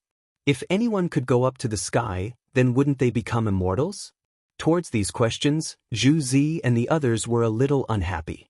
They were people who firmly believed that Zhang Feng was in the heavens. Now that these questions were being asked, wasn't it a slap to their faces? Thus, Zhu Zi and the others started to argue with these people who didn't believe them. For a moment, the streets of Chang'an were divided into two factions. One faction was led by Zhu Zi, who firmly believed that Zhang Feng could ascend to the heavens and attack the Turkic camp. The other faction was led by Fu Gongzi, who did not believe that Zhang Feng could ascend to the heavens. Actually, this was understandable. Many of these rich young masters didn't like Zhang Feng. Why do you have so much gold, silver, and treasures? You're also so talented, and you even have 2 beautiful wives. What about me? I don't have anything. When I get home, my father even compares me to you. Naturally, I feel unbalanced. However, Zhu Zi did not care about this. He pulled the crowd and scolded them. Things like President Zhang being able to ascend to the heavens and President Zhang being awesome. In any case, they just said whatever was amazing. The confidence of some of the rich young masters was greatly damaged. Some even couldn't take it and had to raise their hands and surrender. Only then did Zhu Zi give up and continue to promote Zhang Feng's glorious deeds. Zhang Feng, who was thousands of miles away, knew nothing about what was happening on the streets of Chang'an. At this moment, he was lying on the hot air balloon. His eyes were half closed, as if he was not asleep. Gusts of cold wind blew, causing him to shiver. Then he slowly opened his eyes and glanced down. What appeared in front of him was a yellow color, as if it was rendered by a painter's brush. It was a little blurry. He rubbed his eyes, trying to see everything clearly. Finally, a cold wind blew and took away a lot of yellow. He saw clearly that there was a desert below. Countless sand and gravel were rolling in the wind. He was a little confused and subconsciously asked, "Where is this? The desert?" Looking at the terrain in front of him, it should be the desert. However, wasn't he in Xingzhou? Why was he in the desert? What the F***ck was going on? He shook his head and tried to remember everything that happened in Xingzhou. After a while, the memory emerged bit by bit. It turned out that after blowing up the Turkic camp, a gust of wind blew the hot air balloon away. At that time, because the wind was too strong, the hot air balloon could not be controlled. They could only wait for death. In addition, they had not eaten and were already hungry. They all fell asleep and slept until now. These were nothing. However, they were now in the desert. Once they crossed the desert, they would be in the territory of the Turkic people. Now, the Turkic people hated him to the bone. If he went there, he would die. Thinking of this, Zhang Feng could not sit still. He stood up and roared at Chang'an and the others, "You bunch of reckless dogs, get up quickly. We'll be in the grassland soon." Grassland? Zhang Sun was the first to wake up. He rubbed his eyes and looked at Zhang Feng with a little anger. He joked, "What grassland? Feng Zi, are you crazy? Don't disturb me. I dreamed of eating drumsticks." After that, he turned his head and was ready to sleep again. Zhang Feng could not stand it. He went forward and slapped him. He said angrily, "Why are you still sleeping? If you continue sleeping, you'll die. Wake up quickly." Chapter 1912. After beating up Zhang Sun, he rushed over. It seemed that he was still angry, and he beat up Chang'an and Dugo who were sleeping. "Feng Zi, are you crazy?" Chang'an rubbed his sleepy eyes and blurted out. He was already hungry, and he had just eaten braised meat in his sweet dream, but he was woken up by this guy. He was naturally dissatisfied. As for Dugo, he was clearly still sleeping and enjoying. How could he have expected to be woken up? He originally wanted to curse, but when he opened his eyes and saw that it was Zhang Feng, he was a bit scared. He could only timidly ask, "Feng Zi, what are you doing? I just saw the entrance to the lovely spring brothel, and I haven't entered yet." Hearing this, Zhang Feng was furious. At this time, these dogs were still thinking about eating, drinking, whoring, and gambling. Thus, he pointed at the sky and angrily glared at everyone. He scolded, "You dogs only know how to eat and drink all day. Who knows where we're floating now? Hurry up and think about how we're going to get back." When these words came out, everyone instantly became spirited. Because they had been sleeping all this time, they really didn't know where they were floating. However, looking at Feng Zi's current expression, it seemed very serious. They didn't hesitate and leaned over the railing to check. It didn't matter when they looked, but their legs seemed to not listen to them, and all of them went limp. Where was this? Why was there a patch of yellow everywhere? And there was a sky full of yellow sand? Was the ground also full of sand? They seemed to have never seen this place before. They sat on the hot air balloon, feeling waves of powerlessness coming from their bodies. After a while, Chang'an seemed to have recovered. He looked at Zhang Feng and asked anxiously, "Feng Zi, where are we? How did we float here?" When these words came out, Zhang Sun and Dugo also seemed to have calmed down. They nodded in unison. "Feng Zi, what's going on?" Looking at everyone's appearance, Zhang Feng wanted to laugh. Weren't they all very tough just now? Why were they scared now? He originally wanted to scare them, but when he saw the situation in front of him, he decided against it. Thus, he said with a serious face, "This should be the desert. In other words, we are only one step away from the grassland." Great desert? Everyone looked at each other in confusion. They didn't know much about the desert, but when they heard that it was only a step away from the grassland, they couldn't help but shiver. One had to know that beyond the desert was the grassland, and the grassland was the hinterland of the Turks. And he had just blown up the Turkic camp. If he went over now, wouldn't he be sending himself to his death? Thinking of this, everyone quivered and looked at Zhang Feng. "Feng Zi, hurry up and think of a way. If we continue to drift in that direction, we will definitely die." Zhang Feng was originally thinking of a solution, but after being called, he panicked a little. He glared at everyone. "What's the rush? Do you want to die? If you don't think of a way, you'll really die." Chang'an looked at everyone and said anxiously, "Now that we are all in the desert, hurry up and think of a solution." Zhang Feng waved his hand impatiently. In fact, he didn't have any good ideas. When the hot air balloon was successfully made, it didn't have the function of turning. It could only change its direction slightly with the weight, so some sandbags were placed. However, there wasn't any wind now.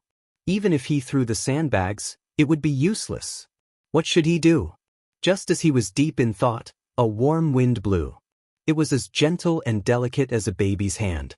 He suddenly trembled as if he felt a vitality. He quickly raised his hands and carefully felt the direction of the wind. This seemed to be blowing in the direction of Chang. That's right, it was the direction of Chang. With this wind, they could return to Chang'an. This made him overjoyed. He quickly said to everyone, "Hurry up and throw down all the useless things on the hot air balloon." The only way now was to use this wind to return to Chang'an.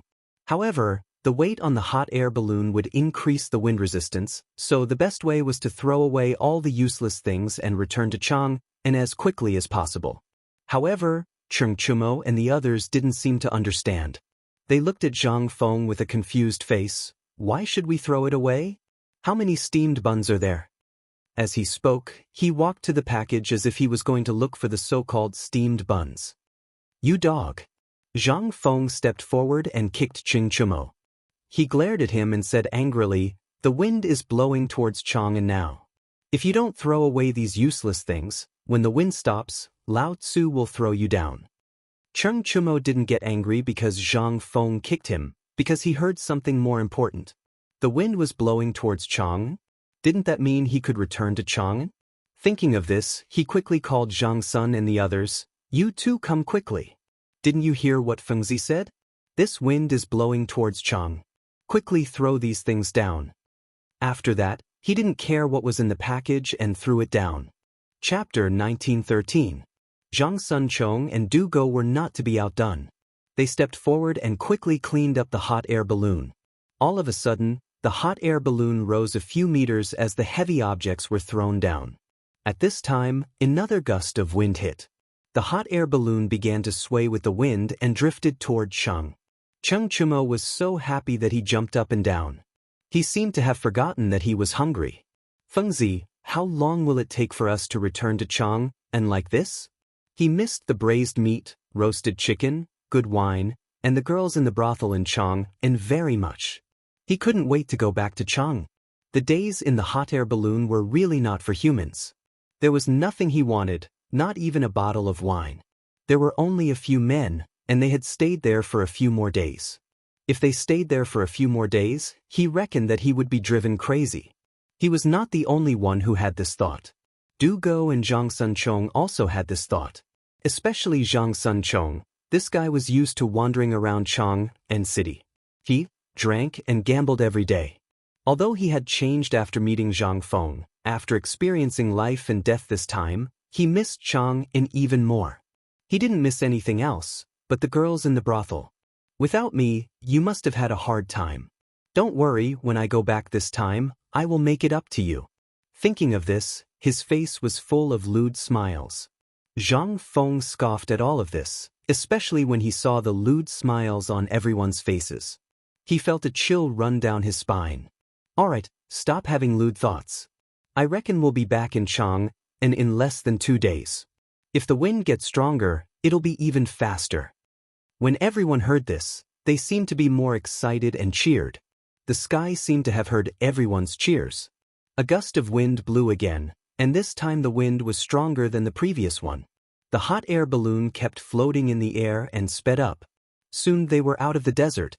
Sure enough, as Zhang Feng said, the speed increased when the wind was stronger. A day later, they saw the outline of Chang'an city. This time, Chang'an was surprisingly diligent. He did not sleep. When he saw that Chang'an was already in sight, he quickly patted the sleepy Zhang Feng. "Fengzi, we're almost at Chang'an. Wake up quickly." Zhang Feng turned over and ignored Chang'an. He thought to himself, "Since we've arrived, why are you making such a fuss?" Seeing that Zhang Feng did not respond, Chang'an woke up Zhang Sunchong and Du Go. When the two of them heard that Chang'an was here, they immediately stood up and surrounded the railing to admire the scenery of Chang'an. At this moment, they felt that the scenery in Chang'an had never been so beautiful. There was no other reason. This was how they felt after surviving a disaster. People were like this. When there was no danger, they would always feel that everything around them was not pleasing to the eye. However, once they experienced life and death, they would instantly feel that everything around them was so beautiful and even precious. Now, the three of them had such thoughts. They had experienced what they thought was life and death. Now, looking at Chang'an was a new scene. It was as if they thought that Chang'an was their mother and they had finally returned to their mother's embrace. They looked at each other and their throats twitched. They hugged each other tightly as if they were about to cry. At this moment, the hot air balloon suddenly swayed and began to descend rapidly. The three of them seemed to have noticed that something was wrong. They quickly let go and leaned over the railing to look down. It did not matter if they looked down. A strong gust of wind blew from below. It was as if air was being pumped into their faces, causing their faces to distort. Chang'an quickly reached out to steady his face and continued to look down. However, he only saw the surrounding clouds. The objects underground seemed to be moving faster. This scared him out of his wits. He quickly shouted, "Hurry up and think of a way. What do we do now?" After saying that, he strode toward Zhang Feng. However, he realized that he had only taken half a step when his body tilted. He could only shout at Zhang Feng, "Feng Zi, hurry up and think of a way." Zhang Feng had not been asleep all this time. He had also noticed the swaying just now. His first reaction was that there was a problem with the hydrogen. His mind was working quickly. Chang'an shouted, which made him angry. "You are so damn noisy." Halfway through his words, there was a whoosh. The hot air balloon suddenly shriveled. Everyone's expression changed because they all knew that the hot air balloon was supported by the air inside. Now that the air had leaked, wasn't that, therefore, they quickly grabbed the iron wire and tried to find a way to survive. However, how could they withstand the pressure of the descent? The feeling of weightlessness suddenly hit them. Everyone fell to the ground. For a moment, screams were heard everywhere. It was as if the silent sky had been composed into a wonderful movement. Chang'an looked panicked. He stretched out his arm and tried to grab Zhang Sun to give himself some buffer. Zhang Sun was not stupid. He stretched out his arms. Then, Dugo also stretched out his arms. The three of them hugged each other tightly. Zhang Feng was the last to descend. Therefore, he was above the three of them. When he saw the three of them hugging each other tightly and ignoring him, he was instantly furious. He did not care about his unrecognizable face and shouted, "Bastard, wait for me!" Chapter 1914. Due to the airflow and pressure, Zhang Feng's voice was a little hoarse. Fortunately, the three of them still heard him. They reached out and hugged each other tightly. The speed of their descent became faster and faster. Everyone could only feel the cold wind cutting across their faces like knives. As they cried out in alarm, they were getting closer and closer to the ground. At that moment, they closed their eyes tightly, not daring to look down. It was not because they did not dare to look, but because the wind resistance was too strong. They could not open their eyes at all. Finally, a loud bang was heard, and pain spread through everyone's body. Zhang Feng slowly opened his eyes. He rubbed them and scanned his surroundings. It seemed like they had landed, but why did he not feel any pain? He looked down in confusion and saw Chang'an and the other two with their tongues out and their heads tilted to the side. They seemed to have fainted. Zhang Feng exclaimed and quickly jumped down from the three of them. Standing on the ground, he realized that the three of them were stacked in the shape of a human pyramid. The unlucky Du Go was at the bottom, Zhang Sun was in the middle, and Chang'an was at the top. Not only that, but the appearance of these three fellows had also changed. Their originally fair and clean faces were now bruised and swollen. Their clothes were also full of holes. The good thing was that they still had some haystacks under them. With these haystacks, they should not die, right? But it was not safe. Falling from such a high altitude, who knows? He could not stand still anymore. He quickly went forward and shook them violently. "Iron Bull, the Baneworm, don't die. Don't die." After saying that, he seemed to have thought of something and quickly reached out to check their breathing. Yes, there was still some breathing. This meant that they were not dead yet. However, why was his breathing so short? Could it be that they were about to stop breathing? His expression changed as he hurriedly roared. As he roared, he shook his head. "Iron Bull, don't die. If you die, that damn father of yours won't let me off. And Debang, although you're stupid, I can teach you. Don't die. And Buggy, didn't you say you were going to bring me to the brothel? Don't King die." He didn't know if Zhang Feng's roar had an effect, or if these three guys were really lucky, but they actually had a reaction. Chang'an was the first to open his eyes. He frowned as if he felt something was wrong. He subconsciously placed his right hand on his waist and cried out in pain, "My waist." As soon as he finished speaking, Zhang Sun also woke up. The veins on his forehead were bulging, and he was a little out of breath. Trembling, he said, "Is it that bastard is holding down Lao Tzu?" Hearing this, Cheng Chumo subconsciously looked down and saw that he was on top of Zhang Sun. He couldn't help but blush. "But it's me." "It's you?" Zhang Sun turned his head and glanced at him from the corner of his eye. He said angrily, "Then why aren't you King coming down? Don't you know how heavy you are?" "Oh." Cheng Chumo then nodded. Just as he was about to move his feet, he felt a sharp pain in his waist, which made it difficult for him to move. He glanced in front of him and saw Zhang Feng watching the show. He said angrily, "Feng Zi, you're King watching the show? Hurry up and help me down." Zhang Feng smiled and quickly went forward. He chose to ignore Cheng Chumo's scolding. After all, this guy was his human punching bag just now. Moreover, now was the time to save someone. How could he have the time to care about this? Cheng Chumo was carefully helped down by Zhang Feng. He sat down on the side. Zhang Sun felt a little better. He looked at Zhang Feng and said, "Feng Zi, help me up too. My waist can't take it anymore." Speaking of this, he seemed to have thought of something. He asked, "Where's that bastard Dabing?" Zhang Feng chuckled and tilted his head. "Isn't he just below you?" Zhang Sun Chong frowned and glanced down. It really was Dugo. Dugo was still unconscious. His face was bruised and his blood vessels were popping. It looked like he had been pressed down. Zhang Sun saw this and his expression changed. He quickly asked, "How did Dabing end up like this? He's not dead, is he?" "He shouldn't be dead, right?" Zhang Feng went forward and looked at Dugo. Then he looked at Zhang Sun and said jokingly, "If you continue to press him down, he might die." "Ah!" Zhang Sun exclaimed and grabbed Zhang Feng's shoulder. "Quick, help me up." Zhang Feng smiled and quickly helped Zhang Sun Chong up. Only then did Dugo, who was at the bottom, return to normal. "Feng Zi, go take a look at Dabing." Zhang Sun stood at the side and looked at Dugo worriedly. As soon as he said this, Zhang Feng instantly felt that there was true affection between these brothers. It could be seen from this trip to Xing State. However, just as he was about to save Dugo, Zhang Sun and Cheng Chumo's discussion came from behind him. "If this kid dies, who will pay for our next visit to the brothel?" Oh, that makes sense. It was obvious that Cheng Chumo was the one who had spoken the truth. Chapter 1915.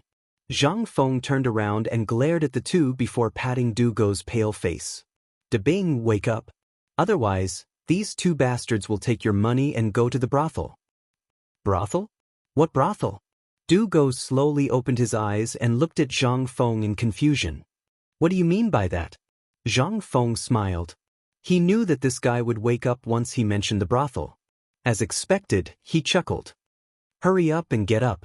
After that, he went forward to support Dugo and prepared to pull him up. Na Cheng's face changed when he thought of this guy. He cried out in pain. "Ach. My waist is broken."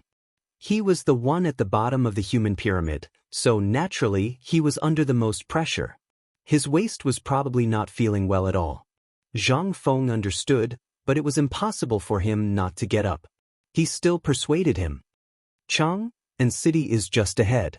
Don't tell me you don't want to go home?" As soon as he said that, Dugo seemed to be instantly energized. He glanced at the city gate and pretended to be strong. "Go home. I can do it. Help me up." Zhang Feng smiled.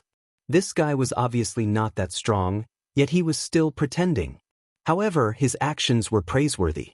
Without any hesitation, he helped Dugo to sit beside Cheng Chumo and the other man. As soon as they stood still, the three of them seemed to have found something funny. They pointed at Zhang Feng and laughed. This made Zhang Feng confused. Could it be that his clothes were also torn? He quickly checked and found that his clothes were indeed torn. However, he could still wear them. Compared to these three guys, he was much better. He said unhappily, "You guys still have the face to laugh at me. Look at your clothes." The three of them finally reacted. They had been thinking about how to escape and did not look at their appearances. Now that they looked at them, they were really King ugly. Each of them had a bloody nose and a swollen face. There were even straws on their heads. They were just like clowns. In fact, Zhang Feng himself was not much better. Most of his clothes were torn and there was a lot of straw on his head. However, he was not bruised and swollen. After all, he was at the top. After a burst of laughter, Zhang Feng looked at them and said seriously, Chang'an city is close at hand. Let's walk there. I'll treat your injuries when we reach the Zhang mansion. Cheng Chumo nodded. No problem. Let's go. Just as he was about to get up, a sharp pain came from his disappointing waist. My waist? Dugo was the same. Just as he was about to get up, pain came from his waist. He wailed, my waist hurts. Zhang Sunchong was a little better. He was in the middle, so his strength was neutralized. His waist was fine, but it was a little sore. Therefore, he looked at the two of them with a mocking expression. You two want to visit a brothel in your current state? I'm afraid you can't even move. Cheng Chumo and Du Go were unhappy. Their faces turned red. They were about to refute when they saw Zhang Sunchong standing between them. He crossed his arms and said proudly, Look, you still have to rely on Lao Tzu. Lao Tzu will help you back. Cheng Chumo and Du Go wanted to curse, but when they saw Zhang Sunchong helping them, they did not say anything. They just lowered their heads and tried to stand up. Zhang Feng could not stand by and watch. He helped Cheng Chumo and Du Go up and walked towards Chang'an city. Although the two of them had a sore waist, they were usually in good health. Plus, they wanted to go home quickly. Soon, they reached Chang'an Avenue. However, as soon as they reached Chang'an Avenue, they heard some unusual things. They claimed that Principal Zhang had ascended to the heavens and had personally charged into the Turkic camp. There were even some who claimed that Principal Zhang was the reincarnation of a god.